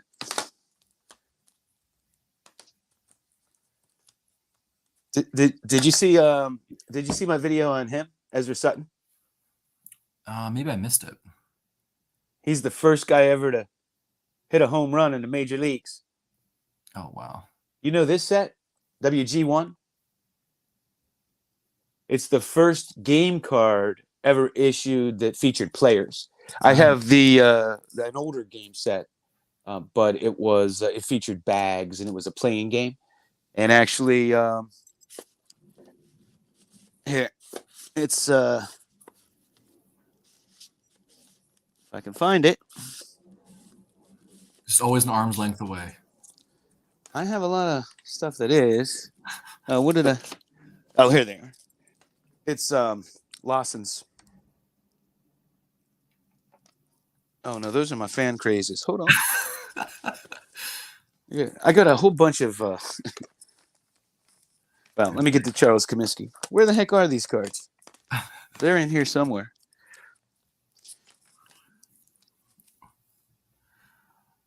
Wow. I mean, just really sharp. Now, if you look at the back, you'll see what I mean. There's like toning, that glue residue. Yeah. But there's no paper loss, and I know the camera's not going to do it justice, but you can read it. It's not like it's all scratched out and you can't enjoy the card, the back of the card. But the front, I mean, it's not a 9, but it's sharp. Front is great. Now, here's the highest graded 19th century card I have is a 7, and that's Ned Williamson. You have an old Judge and a 7? Yeah. What the heck, John? It's crazy. Yeah, I was excited to get that one. I mean, this old playing card from 1888. It's an excellent 5. And then here's the stamp backs I was talking about. I feel like for that card. Oh, here they are. 1884 Lawson's game. This was the first game card ever. So long before Pokemon. This was the first like playing, gaming card. What is the basically. card in your left hand? And these had What's two the different image? backs. Oh, And interesting. the purple, the maroon is the more rare. But it's a bag, so it's a Oh, single. it's a base. Oh, wow. It's a base, yeah. And then this guy forced out. I guess he's sliding. He's sleeping. And then He's here's lounging. a big baseball. Oh, wow. I Look got at several that. of them. But here are my stamp backs. So one of the things that stamp back collectors do is they try to reunite old collections, right? And so I was able to reunite these. This guy lived in New York, I think Manhattan. And I What's the got the address? let me see if I could see it. Yeah, I want to know. West 37th. Wow. Yep, that's in Midtown Manhattan. So there's Cap Anson. Wow. That's And the serious. Ozzie Smith of the 19th century, Captain Jack Glasscock, does not get enough love in baseball. It's taped to my wall because I think that's an amazing. Great shortstop. Great shortstop. And here's probably one of the first or second, but they would have been issued within months of each other, right? Gum card ever produced. And they've always been mislabeled, Scraps Tobacco from 1888. But there's been further research, and it is now believed they were it was a gum company out of Cincinnati, out of Ohio, I think Cincinnati. Charles Comiskey. Oh yeah. But Scraps is a term that was used for loose tobacco. So there was no company named Scraps Tobacco. Scrap is a word for tobacco. So I don't know how it got mislabeled all these generations.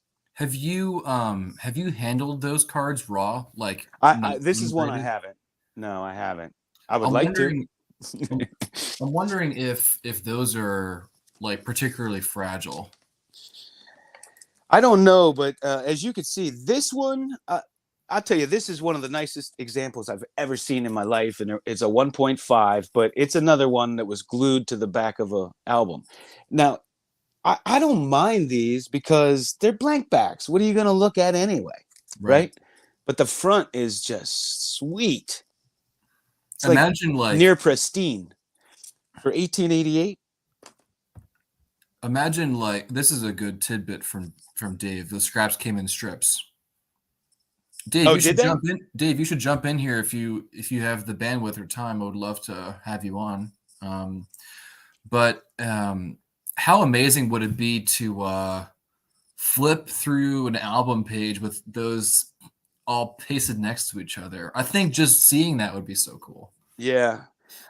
I mean, anytime you can learn about these, I'm interested to learn more. I think Dave's friend, or collecting friend at least, if not friend, actually did the research on these. Oh wow! I think when I learned about it and read about it, I think it was from that guy. Wow. Now here's do you know who has the highest batting average in baseball history? It's not Ty Cobb? Nope. Ty Cobb's the modern era. Oh. Hugh Duffy. Oh, okay. Now this is an authentic. I have no idea why. Is it a male cut plug? Yeah. The one thing I don't understand is why they won't. I don't know. Tell you why. But anyway, it's insane. It's a beautiful card, so I can't tell unless I don't know. Like if somebody colored a little something in, would it come back an A? Maybe. But man, it's just a beautiful image. And normally I don't buy A's, but man, is this a tough card? And especially like in the 1800s, I will. There are lots of A's in the 1800s, right? Yeah. And just the solid black background is cool. Real unique to baseball cards, isn't it? Yeah. I love the the strong black, like in the face and in the uniform. It like really gives it a lot of definition in those cards, and that's it. Yeah, I don't know. I mean, even if somebody colored in the back and added black to it, would it get an A? Yes, probably, right? So I don't know, but it's a beautiful card, and I'm glad to have it. Here's a 1887 gold coin of King Kelly.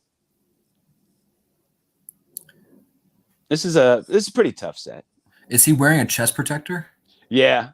And the funny thing is he has 2 gloves on because he was a catcher, and they look like your grandmother working in her garden gloves. I don't know if you can see that. It's hilarious. Oh wow, yeah, look at that. I mean, we're going way back in time. I mean, he probably started playing when they were throwing underarm, right?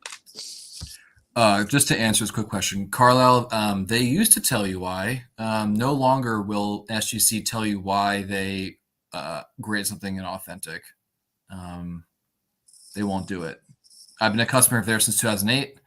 I used to be able to call them up and be like, hey, like, why did this even get a grade like that? And they can get back to, if they didn't have the answer ready, like immediately, they can ask the grader, they're in the next room or whatever, and give you a shout or just put you on hold.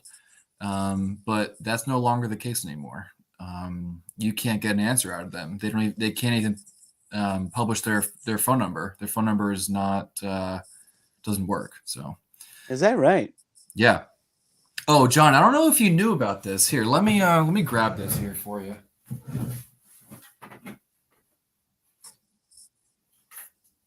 So I recently submitted this card to SGC. You probably are familiar with this set. Yep. W512 for everyone who can't or is not seeing. W512 is a strip card, came out in 1926. Very, very, very light paper stock. The card already had, you can kind of see, there's like a rip that goes across his chin there. You see it kind of starts on either side of the card. So there was like a partial rip already in the card, or like a crease. And when SGC was holding this card, the card broke in half. Oh no. So they called me on, I guess it was last Thursday. And they were like, hey, like, your order is held up. When we were holding this card, it broke in half. So, and they gave me 2 options, John. Check this out. So they said, we can either send you the card back in 2 pieces, or we can holder it as an A for you. And I'm like, no, that's not gonna happen. Like, when it was in my possession, like, it was intact, and now it's in your possession, it's in 2 pieces. Like, you don't think there's any recourse for this at all? And so I honestly think it was because I've been a customer of theirs for a long time, and I submit to them monthly, and I'm a supporter of theirs, that I got good treatment on this. And they ended up putting small pieces of like archival tape to hold it together. No,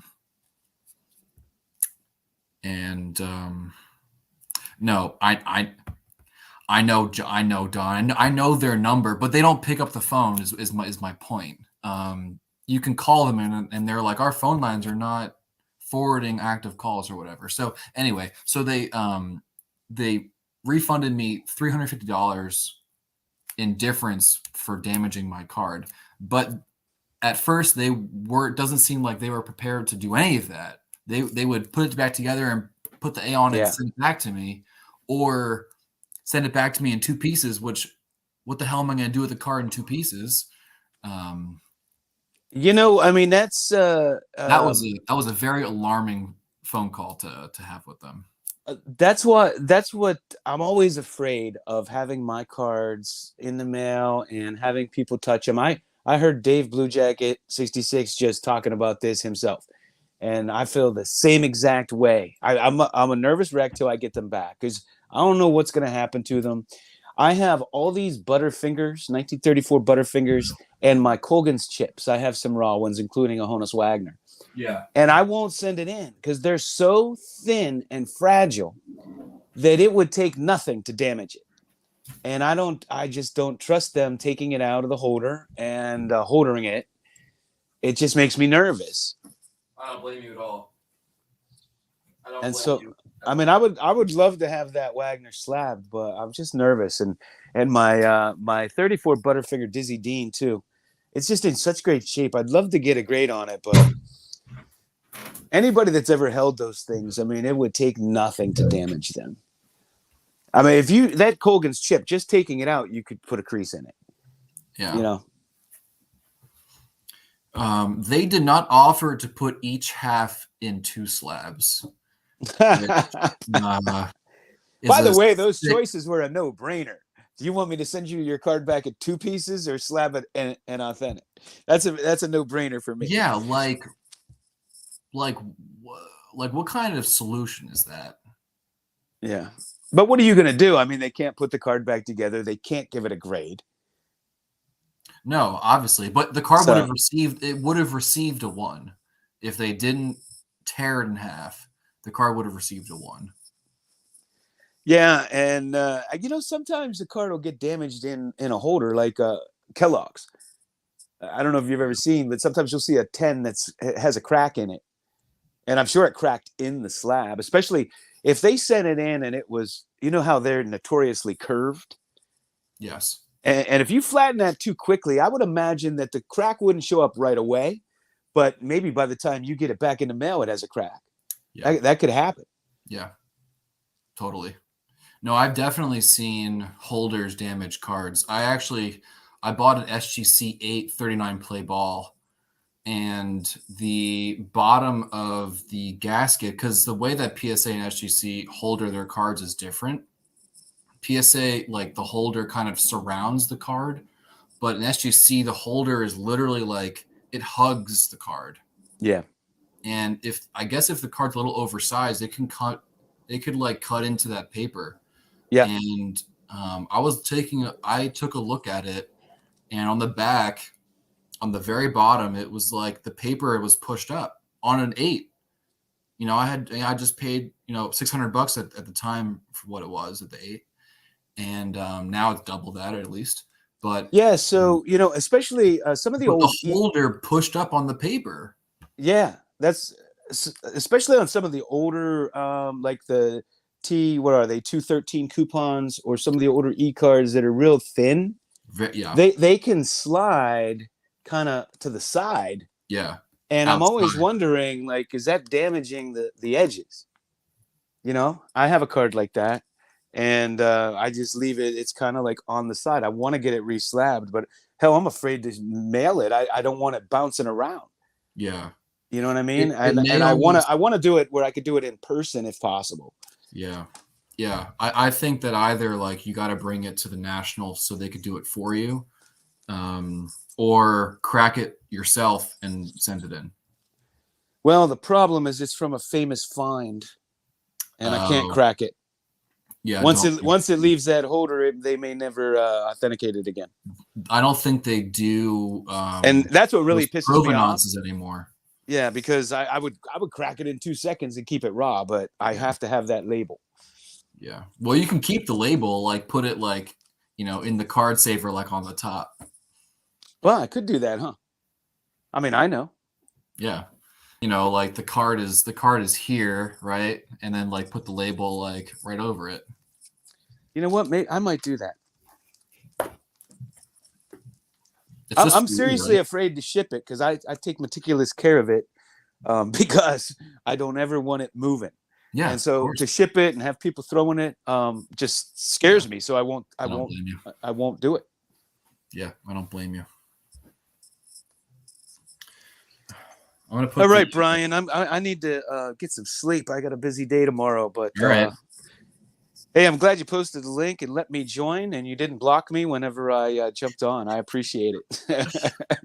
But I'm always excited to talk cards. Yeah, absolutely. Yeah, we'll do it again sometime soon. I really appreciate you coming in. It was really fun. And I was disappointed you didn't make it up here. I know. We like packed our trip. So background for everybody, my girlfriend and I made our trip down to Charleston in December, and I had been talking to John about visiting and like the time and dates or whatever, and we had like just packed that trip full of stuff, and like we couldn't squeeze it in. so it was a bummer. But Yeah. we Next do time. plan on making another trip down south. So if we ever end up there, 100% I will go. Okay. All right. All right. Hey, thanks for having me on. Take it easy. See ya.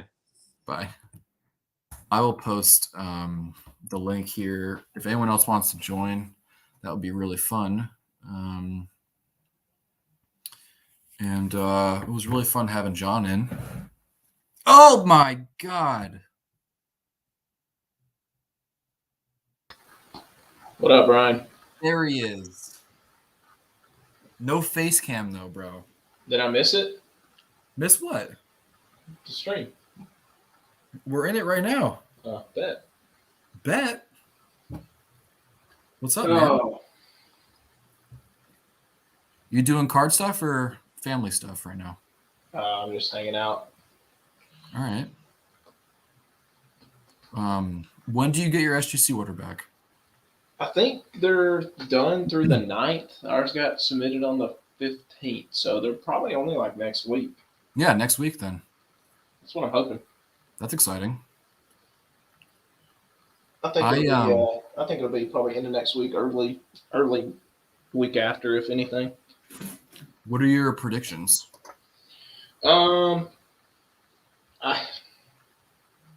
I think the Waddell gets a 1.5, which I'll be super happy with.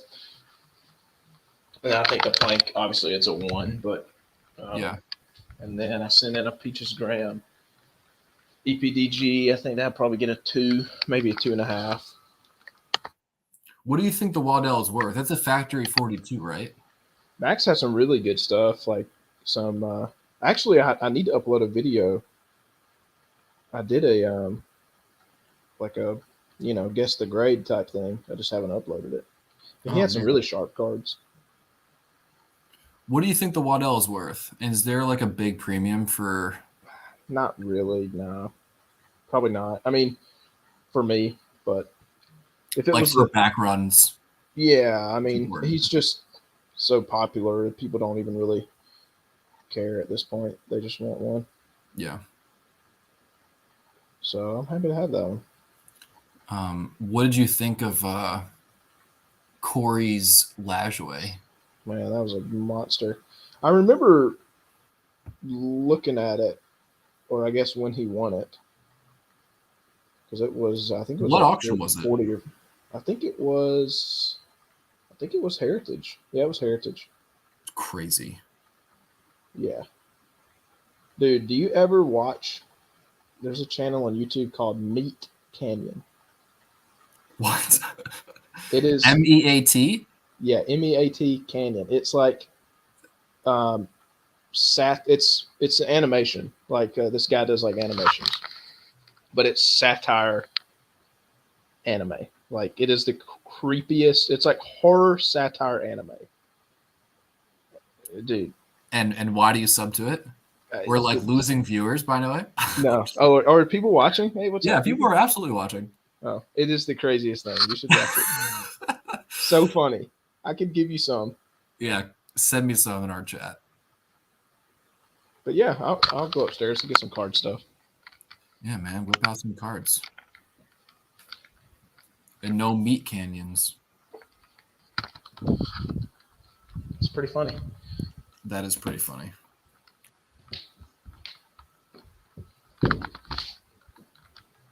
Yeah, Carlisle, it's probably a T206. What set is it, Drew? The Peaches Grim? What was it? Oh, Peaches. Yeah, T206.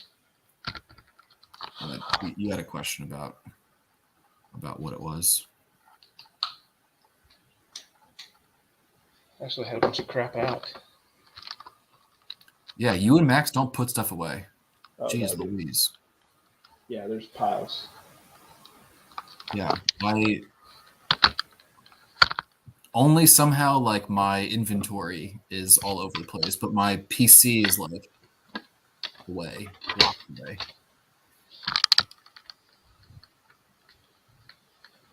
I would love to see how you store your collection.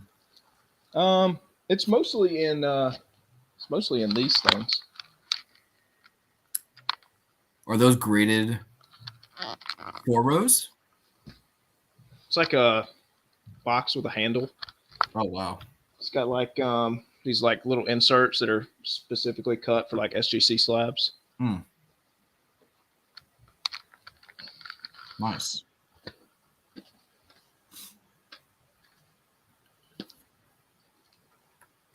Were you taking a picture of your Shreks? Yeah, I was sending Max a picture of. Well, no, it was Scott. So that's a pretty big one, even though it's trimmed. That's cool. That's even cooler. Max, get your ass in here, bro. Max says, show where you store your cards and post when you'll be at work, please. What a dick. Gotta get past the dog. There you go.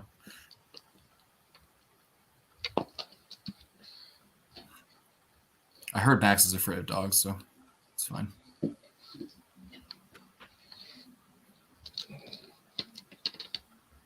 I don't look at these cards enough. I know. I was just telling John, I had. Oh Lordy B. Where did you find that one again? Bought that one on eBay. Was that part of that find that you and Max did and got all those? The green was. I know that was, yeah. There was another cob that I bought from that find, yeah. Another red cob. I sold it to Justin. Man, how crazy was that? Nuts, dude. That was like a whirlwind. You guys were firing. Yeah, that was nuts. That's like the buys you just dream about. They don't often happen. They don't happen often enough. No. That's a good one. Wow. Do you are you at the point now where you go back in your set and you're like, I thought that this was a card that I would keep and now I want to upgrade it? There's a or do few. you always go through your stuff and audit it, I guess? Yeah, there's a few that I'm currently working on a deal to hopefully upgrade a Wajo portrait. How's the back on that card? Oh, it's roached. That's why it's a 1. Oh wow. Yeah, I mean, there's really not that many Hall of Famers I need to upgrade. That's a really big card. Wow, that green is killer. Oh, dude, it's crazy. There's your guy. There's just something about that card. It's such a good looking portrait. It's just something about that card. It's a good Matty. Do you just have all of your Hall of Fame portraits in one spot? Yeah, I've got all the Hall of Famers are in one box, and then Dimmitt and O'Hara and Cobb. Yeah. Basically all the cool stuff in one box. So if I ever needed to grab one box, it would be this box. Yeah. Yikes. Hopefully that doesn't come. Yeah. There's a pain of a card. I remember showing Brian this card, and I'm like, "What do you think I paid for this card?" And you're like, "I'm gonna say crazy, $100." I'm like, "Oh god." Yeah. Well. Yeah. Yeah.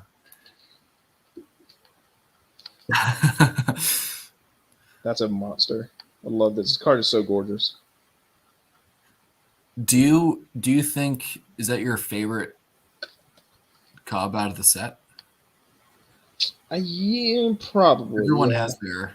I really like the green. My green is really bad, but this one is hard to beat. It's probably the best looking card. If just being completely objective. Yeah. I think I flip flop.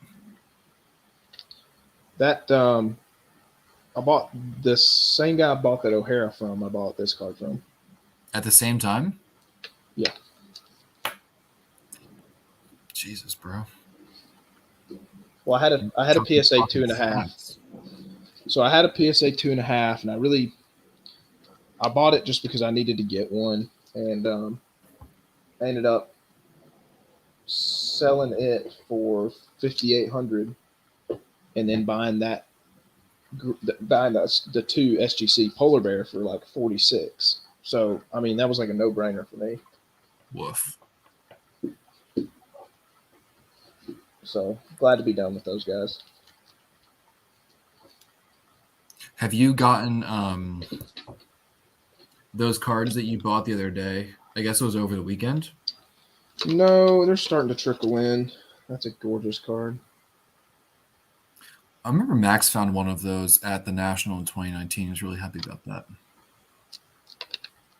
If he would come in, I'm sure he could show the card. Yeah. He found one of those too. I had to commit a felony to get this card. Damn. What's the story behind that? I haven't lived. So we lived in this house for, gosh, almost 4 years now. And for some reason, when I paid for that card, it shipped it to my old apartment. Oh, jeez. And I guess it's more of a townhome. So it had a mailbox outside. And I didn't even know it until I like tracked it. I have no idea how this happened. I bought probably hundreds of cards in between then, and it shipped it there. And I kept going by there and like waiting on the mail lady, and it got delayed like a day. And my old neighbors luckily they were like, hey, nobody's living there. I'm like, all right, well, like if the mail lady comes, like I need you to get the mail out of there because it's mine. But then like they were kind of like sketched out, so I just like ended up waiting there for like 4 hours on the mail lady to get it. Oh my God. You didn't really commit a felony though. Yeah, because she never put it in the mailbox. She just handed it directly to me. It was mine, like, anyways. But like, even if it did go to the mailbox, like it's still your mail. Yeah. Oh my God. I would agree. That's a big one. How many of those do you have? 6. Toledo. Yeah. Did you get that from Joe? Yeah. Why did he give that up? I traded him a very tough off back he needed for his binder. Is that a brown? A brown Hindu? Yeah, brown Hindu. Yeah, this card is huge. I don't even know. I have no clue what this is worth.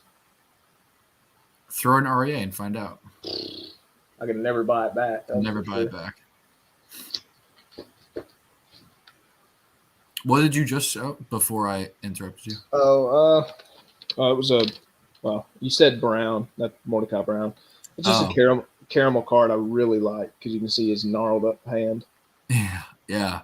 I saw someone post that on Facebook like maybe yesterday or today. It's a really cool card.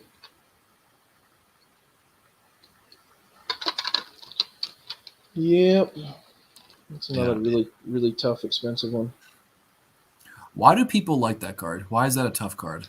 So he has 2 cards in the set. He has this card, and then he's also on the New York Highlanders team. So they swapped teams for this card, but it's only in the 350 series. So this is like a top 10 most expensive card in the set, probably. Wow. That guy Mike McCulloch. Yeah, he posted he posted like 80. That's where I tagged you, I guess. Yeah. And his Elberfield was like 2,200. I'm like, why is this card so It was a 1, wasn't it? I don't remember. Might have been even at 2. I don't remember. Yikes. That's another really. What's the story behind yours?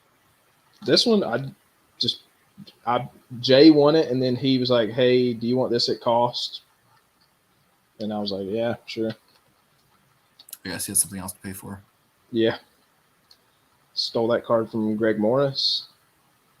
Raw? No, he posted it $99. Buy it now at like 9 a.m. on a Monday. This is probably like an $800 or $900 card. Oh my god! I thought there's no way that this gets delivered. Like I was like, there's no way he ships this card because I know everything he sells is on consignment. Yeah. So wow, that consignor must have been. Imagine losing $1,000. It wasn't $1,000 at the time. It was probably like $400 or $500, but who knows? I would have been pretty upset. I would have been pissed. Yeah. But yeah, man, I'm 93 cards, 92 cards away, which is still like a lot. Like even at 93 cards, it seems like just insurmountable. It's a lot of cards. Yeah, I figure it at probably $100 a pop average. You know, by the time I get to them, it's a lot. What's like your did you like go into this year with like a time frame? It's like, well, I'm this many cards away. Like I expect this to take like a certain amount of time.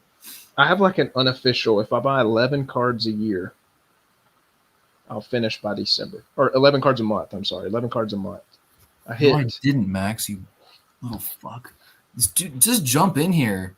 This Max is like commenting. Oh, is he? Yeah. I'm sorry. Please go on. I don't want to interrupt you. Oh no, I literally just was. If I buy 11 cards a month, I'll finish. So far, I'm pretty close. No, I'm actually way over that. 11 cards a month is a lot though. Yeah, it's so because it's out of 520 cards in the set, and you only need 90 of them. I mean, you know, it's a 20% chance every time a card gets listed. And I mean, there's also a reason that that these 90, whatever, all commons mostly. There's a reason I don't have them. Like a lot of the ones, I don't know how many Max has left. Maybe 20. I guarantee you of the 20 he has left, I think like 12 to 15 I also need. So like they're just tough. They're not expensive really. They're just can't find them. Be interesting to see how the ones you need look in Love of the Game. Yeah, I have really high hopes. Like I would probably, if I got the chance and there was like 20 to, well, I would probably even push it to like 30. If there was like 30 or 40 cards I really needed, I would probably go pretty heavy to try to win them. Wow. Just shave the time off, and just because every day I wait, I mean, honestly, just goes up. So I wish I had bought more way back when, but I just, you know, we all do. Threes are like, you know, $70 to $80 now. You can get a 3. But when I started, they were $35 to $40. And then when they got to like 50, I was like, well, there's no way they're going like any higher. Like, this is ridiculous that they're at 50. And now they're at 70 to 80. And I'm like, gosh, if they get to 100, it's so tough to pay that when you bought them at 40 for 3 years. Yeah. But you just need to find another like Dragon Ball Z box in your closet. I actually have a box. I need to sell some more. Just take care of that. Dude, it is so, I'm going to grab it because it is so, you're going to laugh.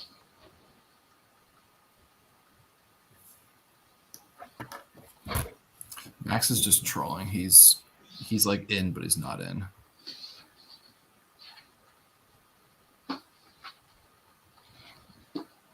Unfortunately, it's not any boxes. It's all singles, but I mean, there's just like a large, like 3-row of just tons of it.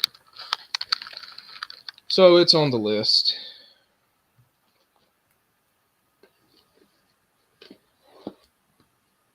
That, and you didn't know I was rolling in the mines, did you? Oh wow, look at you. Well, I mean, not before we met at the National and discovered our joint love for Pokemon Go.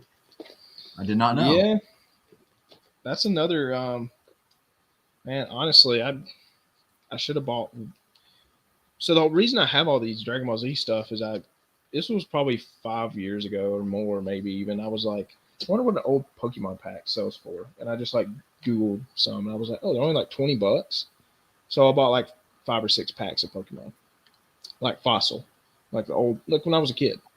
And I remember like buying these Dragon Ball Z cards and I was like, oh, I wonder what those are worth, you know? So I bought like 2 first edition boxes for like $100. I think they were $99 a piece is what I paid.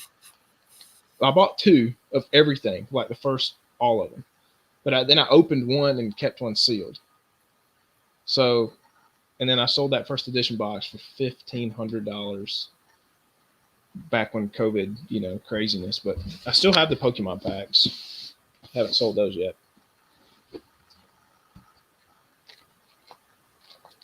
It's just time, man.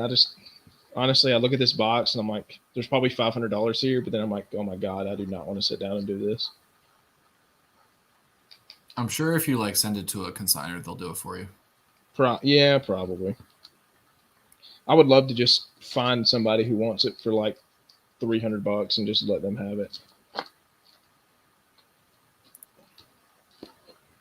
If I did non-sport, maybe. Yeah, there's actually, I don't know if you guys heard, there was like a big break-in at some Tennessee card store. Like they caught some guys. It was on like Sports Collectors Daily or something, Facebook page I follow.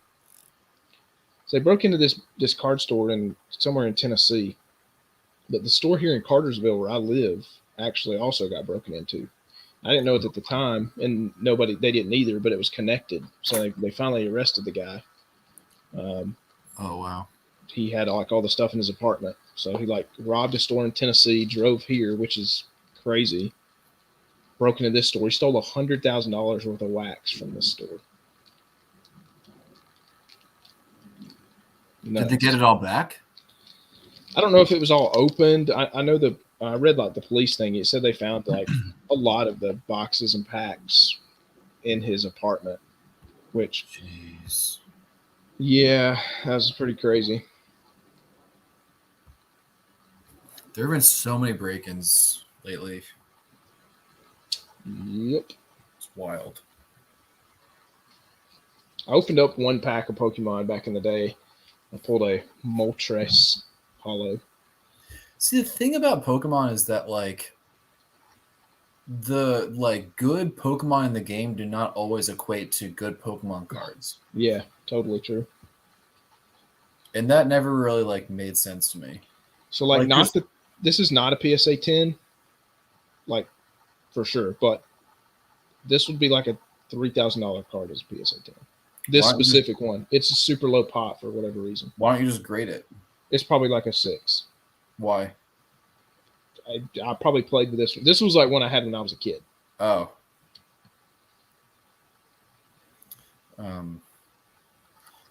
But like to me, like even like when I was opening Pokemon packs when I was a kid, I always remembered that people always chased the holographic Charizard. Yep.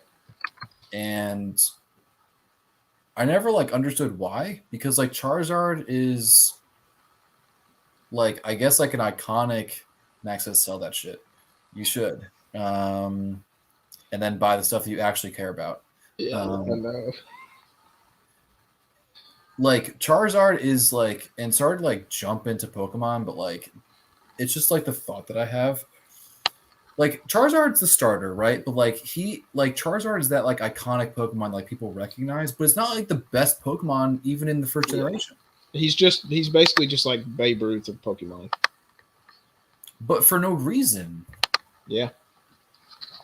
I mean, you would think it would be like, you know, Mewtwo or something from.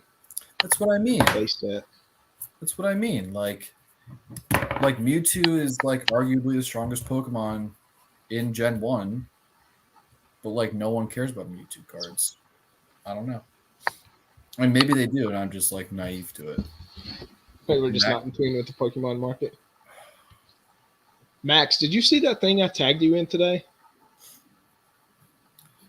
About the Mike Donlin?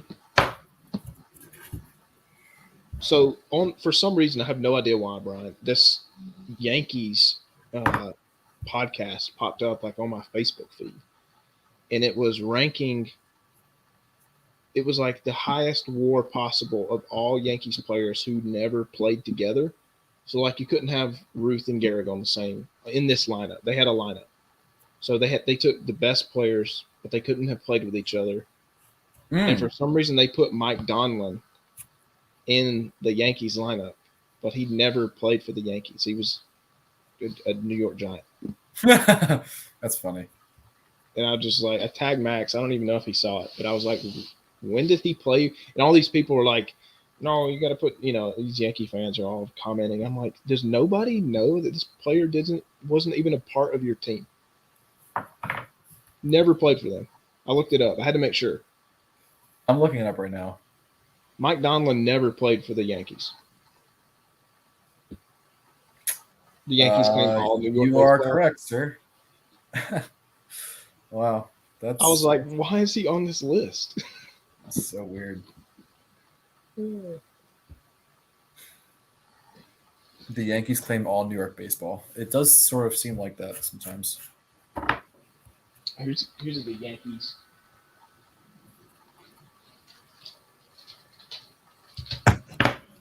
So this was the shit I was buying, Brian, when I had all the Dragon Ball Z money. You ready? I'm ready. Bobby Oh Cox. my god. Oh, it gets way worse. Like an entire Bobby Cox PSA 10 run. Oh yeah. So dumb. This is actually a really cool one though. A Venezuelan 4. That's sick. Some Desert Shield. Some of these are just like, who paid money to sub this? What's the cert number on that? I want to look it up. It's probably like a pot 4. Yeah, I want to look it up. 446 564 23.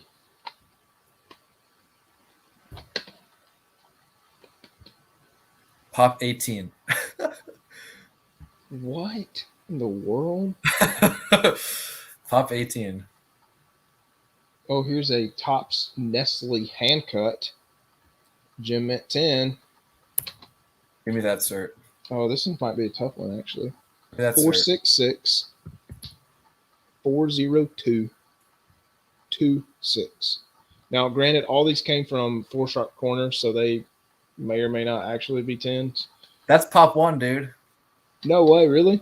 It's pop 1. What? That's nuts. $1,000. I want to see how many. There's only a total of 5. There are 2 8s, 2 9s, and a 10. Wow. I feel like this one would actually be a really tough 10 as well with those black borders. Give me that. 524 090 68. This is what we've 2007. That was an awful year for baseball cards. Pop 16. Just kidding. 16. Wow. Yeah. I never guessed. Do you have any Leo Mazzoni PSA 10s? I wish. I don't think he has any cards. Oh man, what a character that guy I would love was. Leo. I would love a Leo card. Just rock back and forth. He signed a bobblehead in the back of his trunk one time and gave it to me. It's funny. Give me that the cert of the Venezuelan. This is a big card too, actually. An 8. I want to get a 9. All right, Venezuelan, this is a tough one. 242 112 49. This is a PSA 4. This is actually his first card. This was from 67. His first top card was 69. It's pop 5 with 2 higher. Wow. Tough card. What did you pay for it? I want to say it was like $350, maybe. Maybe less. I have no clue, honestly. I'd have to look it up. There's a 5 and a 6. It's hard to believe. Yeah. Did you see? Oh my gosh. I don't know where it was. I saw somebody in Venezuela today on Facebook post a 58 Mantle The 59 Mantle. or 50. Yeah, it was 59 Yeah. on the ground, like just on the grass. On the grass. And he was like, $4,000, please. Yeah. On some straight up ground. Yep. Yeah. It's probably Awesome. the best Topps Venezuelan card there ever was. I I've think. got some Spawn stuff, some Spawn Venezuelans, but they're super beat. They're like 2s and 3s. They're tough. They're tough to find. Yeah. Super tough. Max, do you have any Nate Shearholtz Topps Venezuelan cards? For sure. For sure. It definitely does. All PSA 10s. So yeah, when unfortunately Bobby, he's getting up there. He had a stroke and wasn't doing well at all. Oh, I didn't know that. Yeah. So I've got a PSA 7 and an 8. I'll probably sell the 7 eventually. Which one looks better? They're actually both really nice. The PSA 7 is a new slab. Honestly, it looks about the same as the 8. I really can't tell any different. The 7 probably looks better. No joke. How do you feel about, like, I've been thinking about this a lot recently, like, the grading standards have gotten so tough that we are now forced to, like, reassess every single graded card and be like, is that legit? Is that like a legitimate 5? Yeah. Yeah, I mean, for modern stuff, I don't think it's as much of a problem just because it hasn't been like you're not gonna run into a Mike Trout rookie that was graded in 2003 when they really didn't, right? Standards weren't the same. But for vintage stuff, totally. I mean, I've probably got a couple spawns and I'm like, is that really a 7? Yeah, it's tough, but the good and bad thing with SGC, if you're selling, if you send in an SGC slab, you get a whole new cert. It's not on a reholder. Yeah. So there's no way to know, like, if that's a, 1999 or 2000 SGC slab versus a 2022. So with them, it's kind of, you just kind of have to look. But PSA puts the same cert number on, which is good. I actually like that. Right. Yeah, I mean, I think it's a huge deal, and they also don't update their published standards. Like, if you go to like their websites and you go to like FAQs about grading, and you go through like each of the criteria for what, like, we can even do it right now. Even for a 10, it can be what is the minimum or the worst centering it can have? It can be like 70-30. I think still get a 10.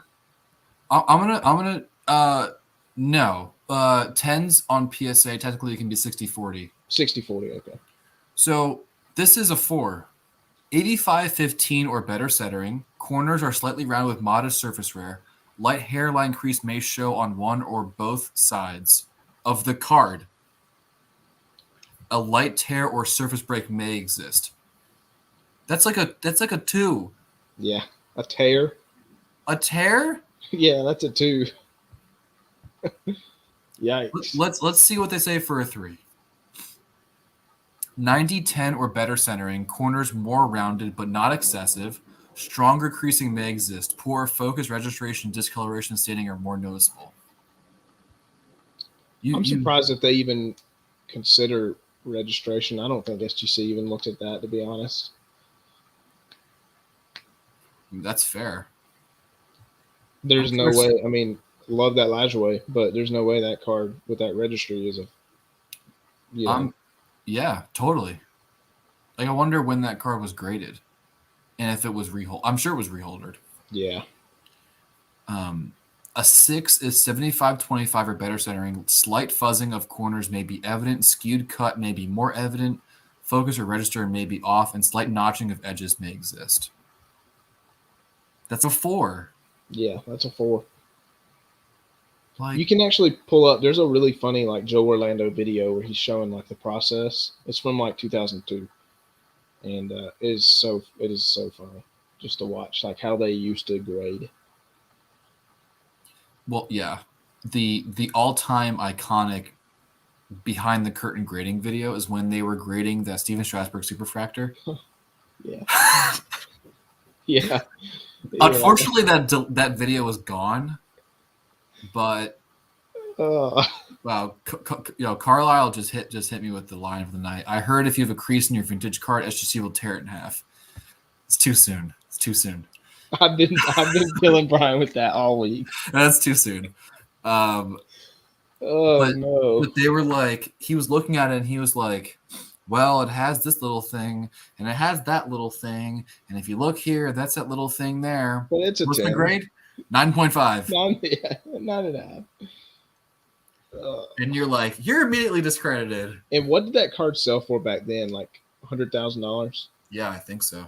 Imagine if that was today, because that hype for Strasburg, I don't even know who in baseball has even come close to that. Ohtani. Like rookie year, maybe Ohtani, but even then, what did that Superfactor sell for? I don't remember. Not enough.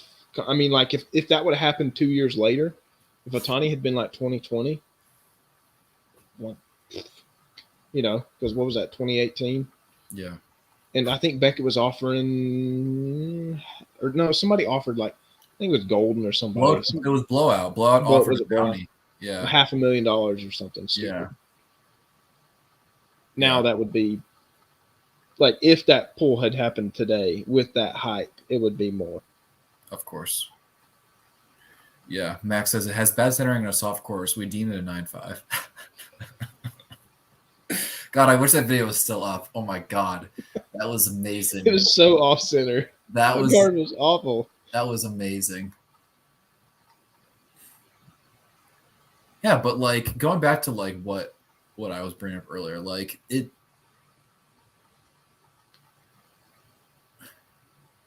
almost discredits the entire.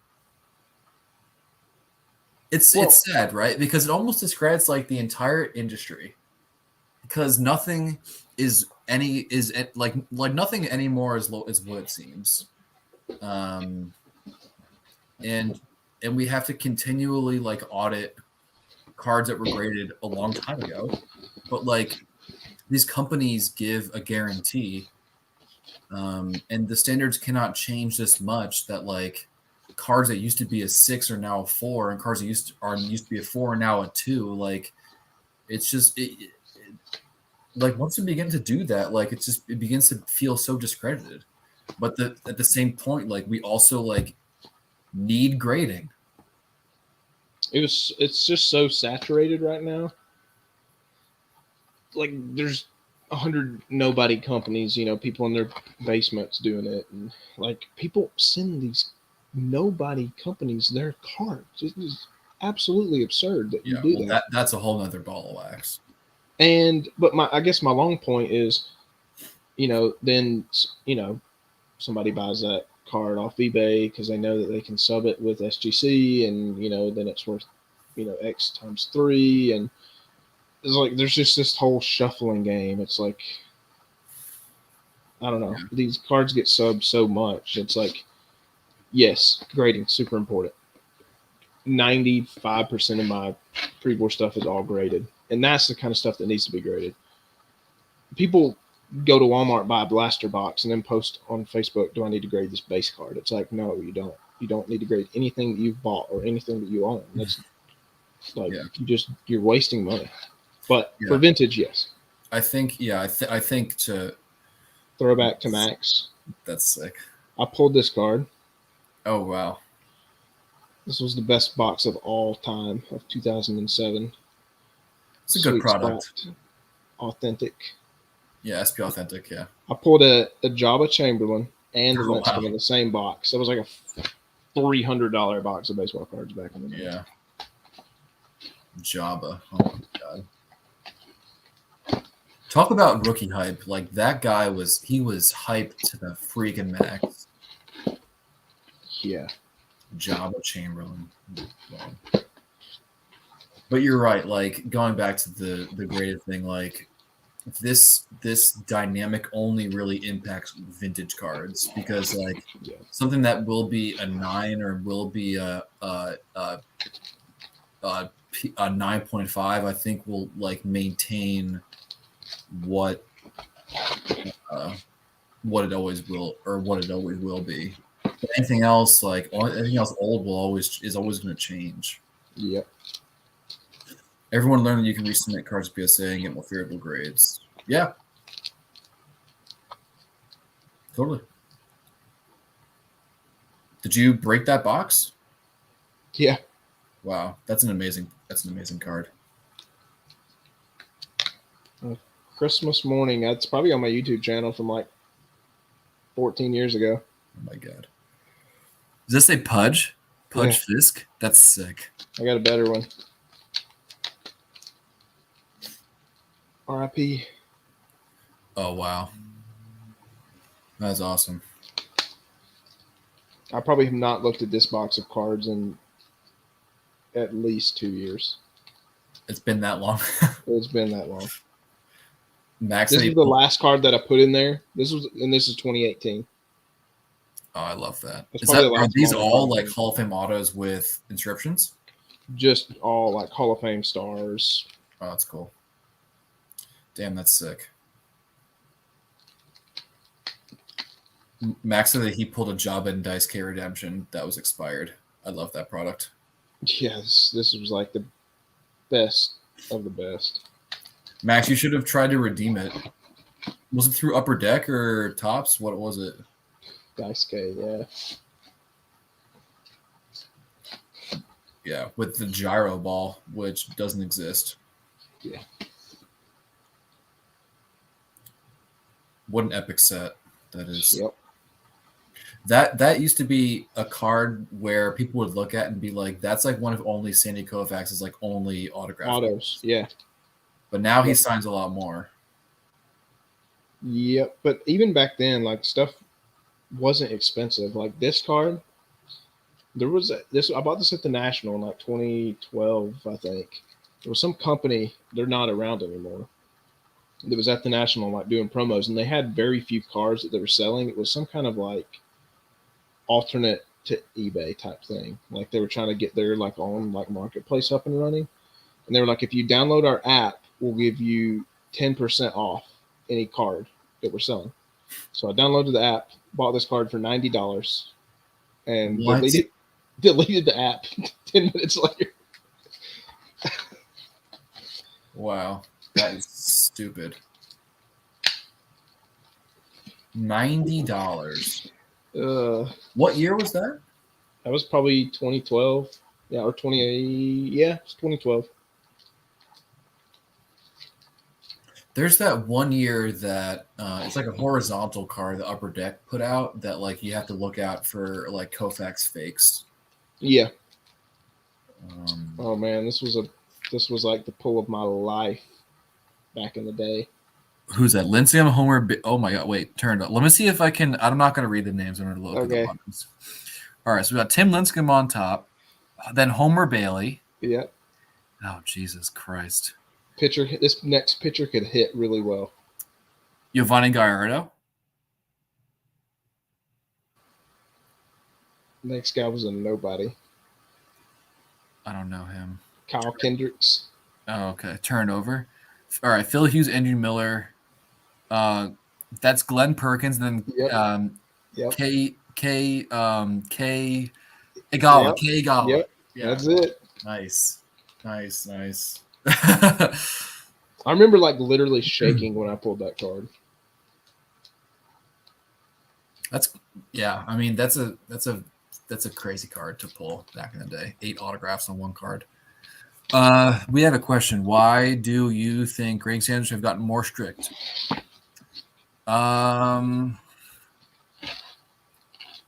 think there's probably a multitude of reasons why. I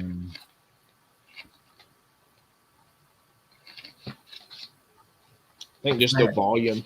Yeah, if I had to pick a reason, I would think volume is up there, but I also think that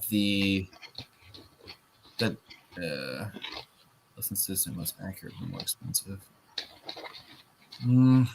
The consistency, but I think the consistency within like the frame of time that we're like looking at is there, but like consistency over 20 years is not. I think the technology is a lot different too. 2003, you send a card to PSA. Yeah. You know, I don't think they run it through that machine that detects scratches or any of that. They just, the guy does this right here. Yeah, you know, might shine a light through it or what, and then, you know, all right, PSA 9. That's for you, Brian. One of the few Mets cards I have. L. Keith. They're retiring his number this year, actually. Did you know that? Yep. He was a heck of a ball player. Yeah, I mean, things are just different. Like, you know, grading wasn't like a big thing even like 10 years ago. Like, you didn't have to have cards graded. Like, it wasn't like the first thought that came to their mind. I think it was still in 2012 for prospects and vintage. Yeah, prospects was definitely a bigger thing. Like Bowman Chrome, yes, but in 2012, do you think people were mass submitting? Let me choose carefully a player. Hell no. Any Zion Williamson. Well, even LeBron's, dude. Like, or a 2012 player? Yeah, could be. Yeah, like they just weren't. I mean, or Brady rookies. Yeah. Oh, dude. Like the low end Brady rookies. We had a 9.5 Brady Bowman at the card shop I worked at from that time frame, like 2012 to like, you know, 2014 or whenever I left. It was a 9.5, and we sold it for like $200. You know, we sent in to Beckett $9 a card because that's what it used to be. It'd be interesting to know if that 9.5 holds up. No, this was so old it didn't even have subgrades on it, and it wasn't because we didn't choose to pay for the subgrades. It was like when they first started, they didn't even put them on there. But Beckett used to put subgrades on. They used to be like on the back of the label if they were old holders. Yeah, that's what I'm saying. They weren't on the front; they were on the back in like a stack. Yeah. And they were like, you had the microscope to see them. Yeah. But it was just different. Like, I mean, people didn't really come in and be like, "Oh, do you have a?" You know, like we had a ton of vintage at that shop, and 90% of it was raw. Where do you think that stuff came from, though? Well, his parents bought the shop, and they were from Florida, so I think they moved it up there.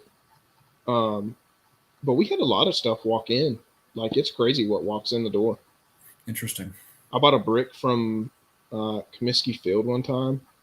Like, it just walked in. Comiskey Park, whatever. Just all kinds of crazy stuff. We had a 52 Mantle walk in my shop. My boss at the time didn't buy it for $1,000. This is 2012. But wait, in 2012, he didn't buy it for $1,000? It was a 1. It was a beat up 1. It was maybe worth $2,000, $3,000. No way. Look up 2012 52 Mantles. I'm gonna. I kid you not. The guy that had it was an art restoration person. He was like, "Well, if you don't want it, I'm gonna go restore it." And we were like, "Dude, do not do that, please." He was like, "Well, I mean, you know, I can make this thing look great." So it's probably sitting in an A holder somewhere right now with like Smithsonian grade. Okay. I'm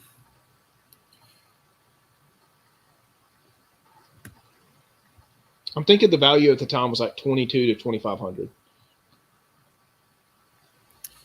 PSA ones at the very end of December 2011, $4,150, and then middle of 2012, $6,900. But then then one sold for $3,000.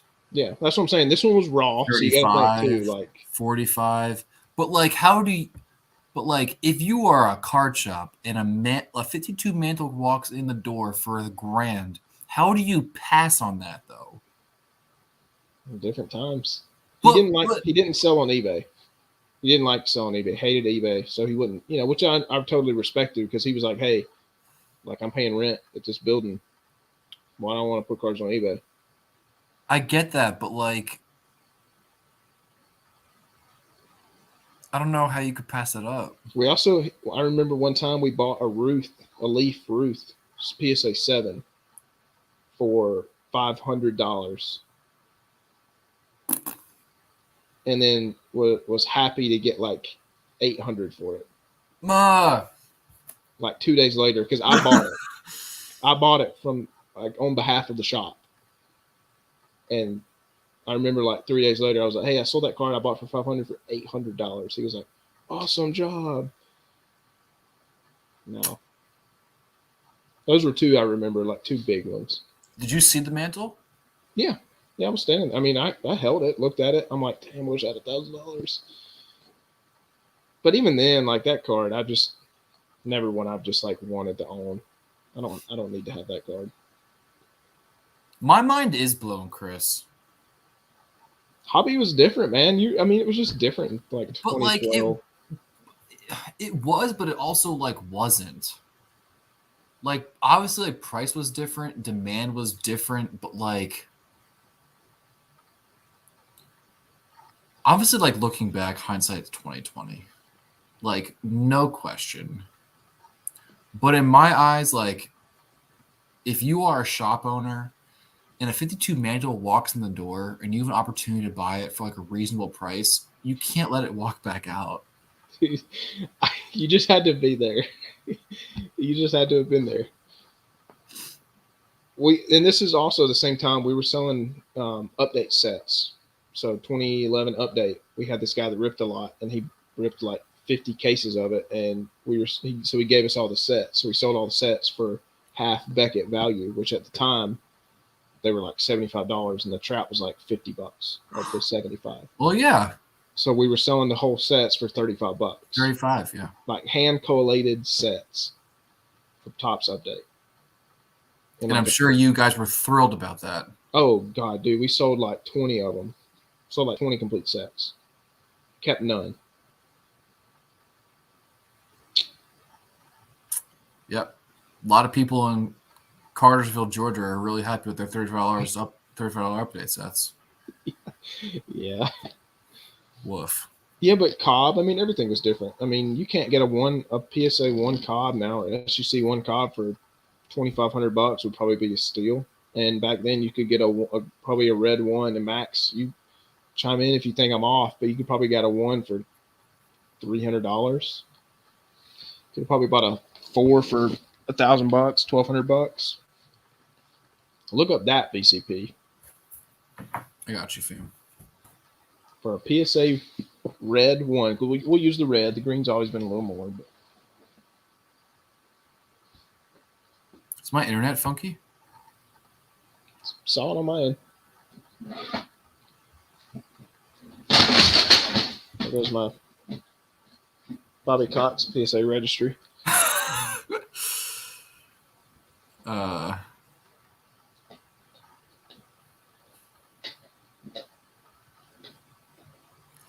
Aaron Rodgers on Tobacco Row just commented telling me to remove the word fuck from my Tobacco Row post. Like, or what? I think it's appropriate given the context.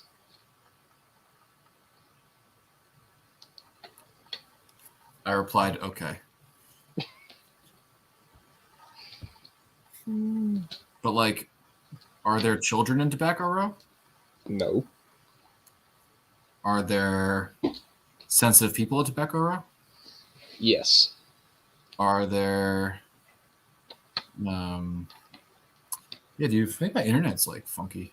Or maybe VCP is down. Oh. Max, you have a far superior Willie Keeler to mine now. Yo, that mine's not bad, but that one you got is gorgeous, man.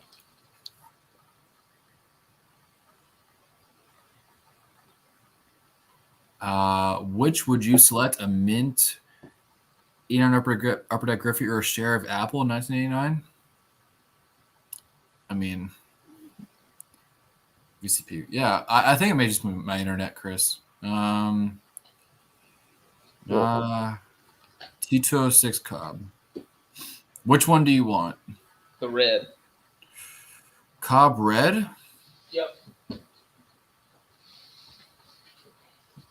Okay. And what grade? A 1? Yep.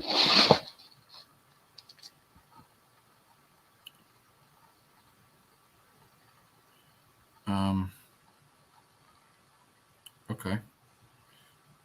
What year? 2012. Okay. All right. So early 2012, red Cobb, $586. Then $495, $539, $402.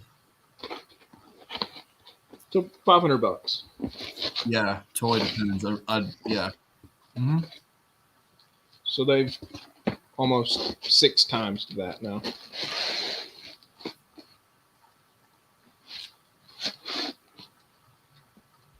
Six times is a lot. Yeah, I mean, yeah, absolutely.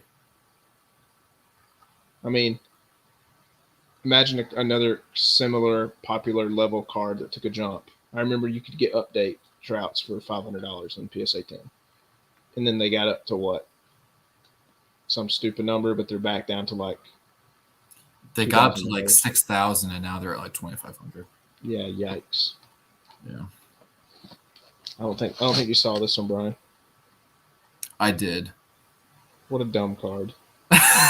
No, man, it's an iconic card. Bought that from Ryan, RBI Crew. Did you really? You gotta have one of those. Yeah, it's a great card. But the thing is, like, these BGS labs like are worthless now. Like, there's just no. Like, I love them for this era. I personally like this slab the best for this, like, 2000s. But I don't know what happened, man. That brand is just falling. Yeah, because they're not like doing anything. PSA just bought a bunch of square footage in Jersey. Yeah, man. It's across the river. You'll be able to drop stuff off there before too long. That would be great, honestly. Mark said, Amish Dave says, does Cobb have a penny prison finite black? Yeah, totally. Well, does he? Probably.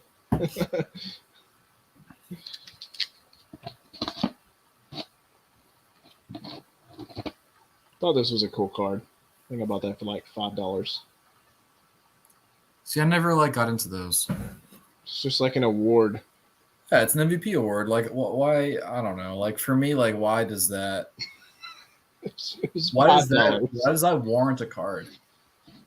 Was that a 9? Was that a PSA 9? Yeah, it's probably expensive now. $5. Yeah. They had to have lost. That's a brand new slab too. Like, yeah, they had to have thought that would get a 10, and it got a 9. They're like, well, I can only sell this for $5. Yeah. Here's a prominent Yankee rookie. That's a good card. Yep. I like that one a lot. It's a good pose too. Another Yankee. It's from Grandma. I was hoping the Yogi would have got a 4. Do you think it's worthy of a 3 today? Oh yeah. Oh, this is a really good 3. This is a tough 3 Why don't you resub it? because the centering on this card is really nice. Send that shit back in. Back is super clean.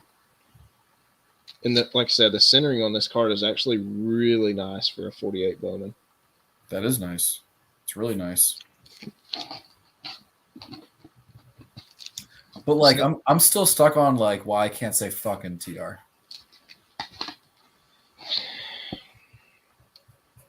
Just that's so crazy.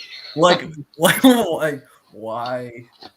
Like, who is Aaron? Is Aaron Rodgers an admin or something? Yeah, he's if you haven't noticed, half the admins in TR they're not really active, so you would never know that unless I told you that he's an admin. Randy, underrated card. So I have the whole rookie, little Smoltzy. I'm gonna look in the rules. Are there rules? I don't think so. There should be.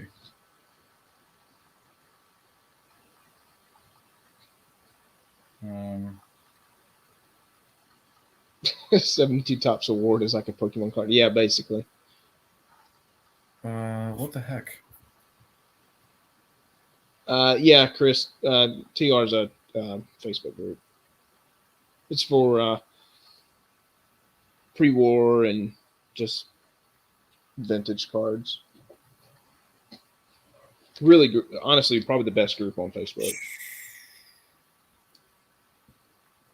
How do I find the rules? I really don't think there are rules. That's nasty. But there have to be rules. There's the reason I say there's not rules because people literally post stuff, and I say people, I mean like 2 to 3 people won't post prices or will literally post PM me for price. I'm like, just put the price. That's like the most common rule in every Facebook group. It drives me crazy. Just post the price in the post. That way everybody knows and you don't have to field 100 PMs.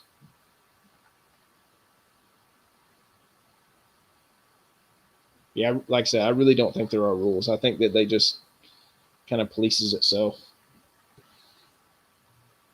Topics?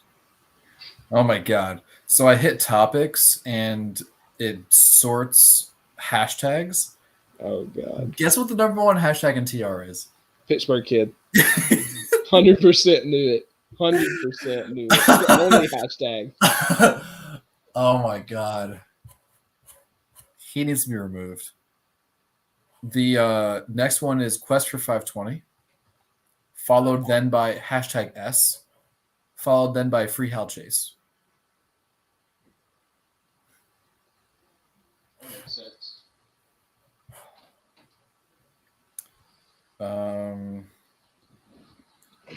I mean, I see these files, but there's like a bunch of need lists and stuff like that.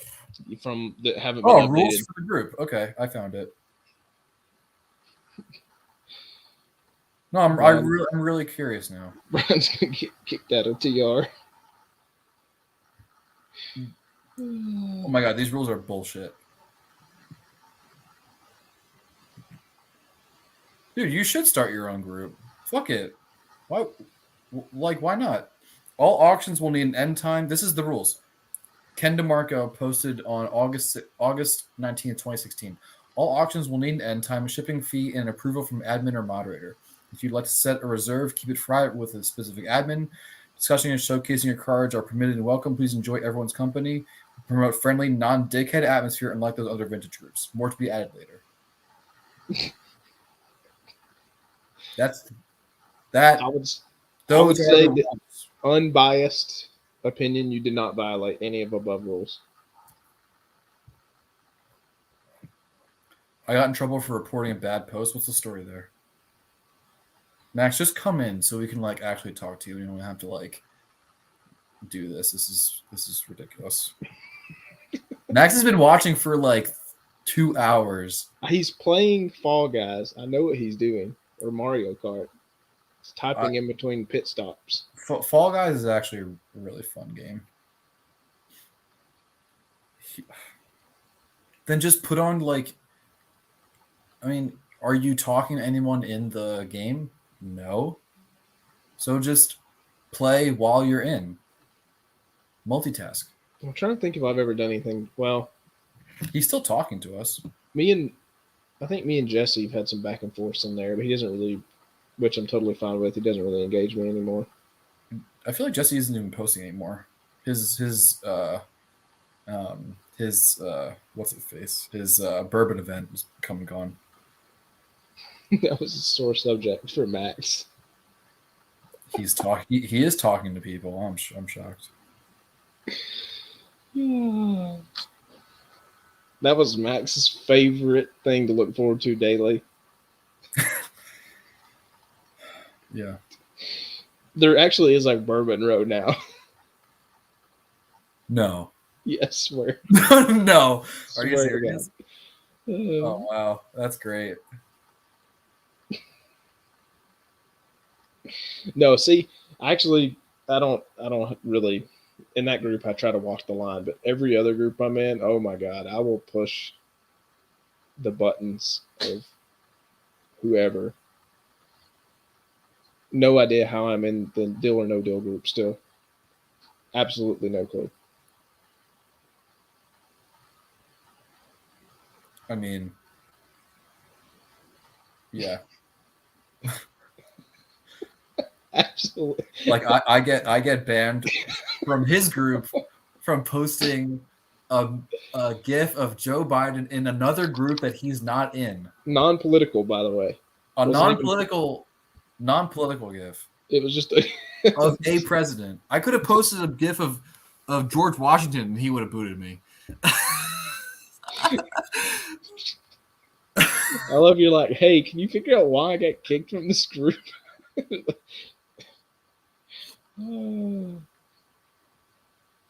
He just straight singled me out. So I just went to the PMs. I'm like, dude, are you really going to get pissy because I was busting your balls about something you were completely wrong on?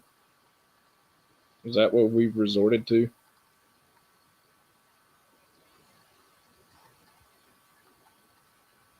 Because my original complaint wasn't, like I just said, he said, you need to have sold 5 things before you can accept goods and services. I said, well, that's fine. But if you're not comfortable sending me friends and family, just don't bid. I'm asking you, please don't, or don't make an offer. Like, I don't care. This card will sell without the 3 people who aren't going to trust me. Right. What a fucking character that dude is. I see the comment now, or they asked you to remove it. Oh, Aaron? Yeah. That's funny. I feel like I've definitely used that there and also definitely seen that. I'm gonna just look in TR and search the word fuck and see.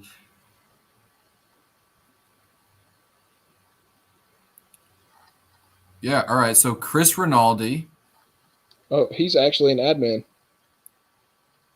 Cool. Look at this. Yeah, a post by Andy Geller, sharp as fuck. All my cards for sale, fuck, by Dan Knox. Andy Geller, fuck it. Yep. Fuck USPS by Chris Chomiak. Love that guy. Yeah, he's hilarious. Chris Chomiak, to not fuck us. Like, come on, man. I just love this one because both the comment and the post. Like, look at the first. Literally, the comment is also fuck. Oh man, that's funny. Reply to Aaron saying that dickhead is in the official rules of the group. Oh my god. Should I comment on all of these and say please remove the word? No, they'll kick you. I would do that. Please remove the F word From this post from 2021. Yeah, I will scroll back to all of the oldest all of them.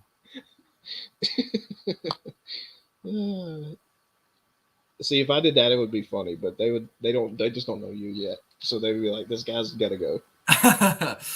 Yeah. It's just kind of funny because it's literally in every post. Yeah, like search the word fuck and TR and look at all of the fucks. Literally 2 days ago was the most recent, by the way. Aaron gets bent out of shape. I'm trying to find one where he commented that. That'd be funny. It's not like they got flagged for it. There's no like offensive like word on Facebook. Not that word. I know that there have been some other goofy ones. Yeah. Like somebody posted a Hindu back, and I think Frank commented, "I love dirty Hindus."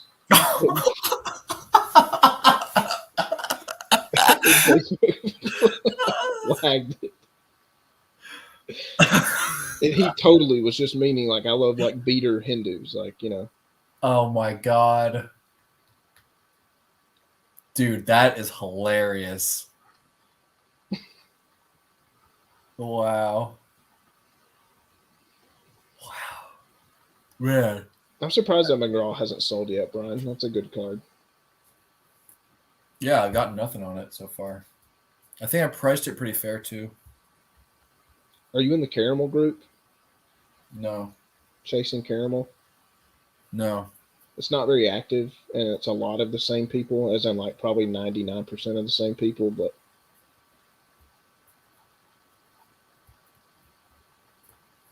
I do see a few different people. I'm not concerned with selling that card fast. No. Steven Sadler asked if I had more E94s, and I was like, no. And then we talked for like a little bit about E94s. It was cool. It's a tough set.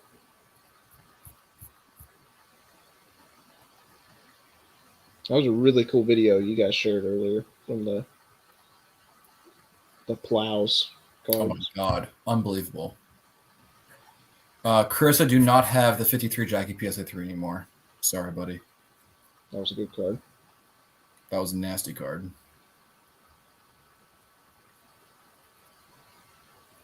Chris actually won. Chris, I don't know if you want me to out this, so I won't. But he won a pretty huge card in a Mile High auction a few months ago. But Chris, if you say it's okay, I'll talk to Drew about it. Drew's cool and a friend. But they do a lot of modern stuff, don't they? Mostly vintage, I would say. Well, I'm thinking of golden. Yes. See, Max, I'm not on Discord. I don't really know, like, is that just like where people can like? Yeah, he bought a 48 leaf Satchel Paige. Oh, sweet. Yeah, that's killer. Yeah, he sold like a bunch of like good cards for it and like got his way there. That's killer.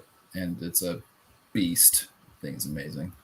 But Max, can you like explain why Discord is so poppin' over like any other like means of communication? I feel like Discord is like crypto kids Reddit. Is that true, Max? Are you a crypto kid? Like I can figure out Reddit, but I can't figure out Discord because I'm too old. Ask Max. He had to set me up on Discord one night, and it took him like 30 minutes. I felt like a grandpa.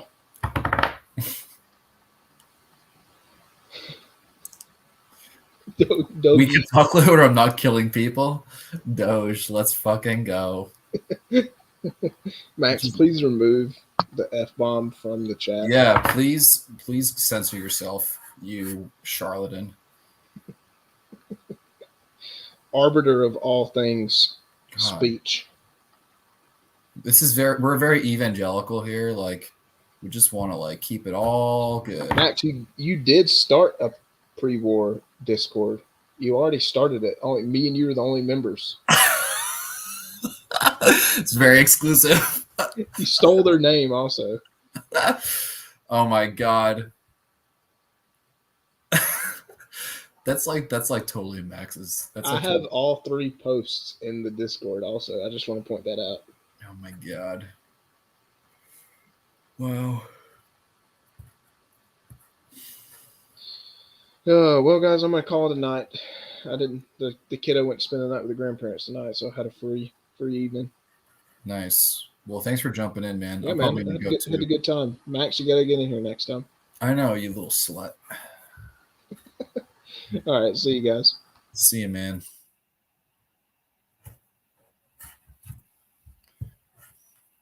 Thanks for watching. Later.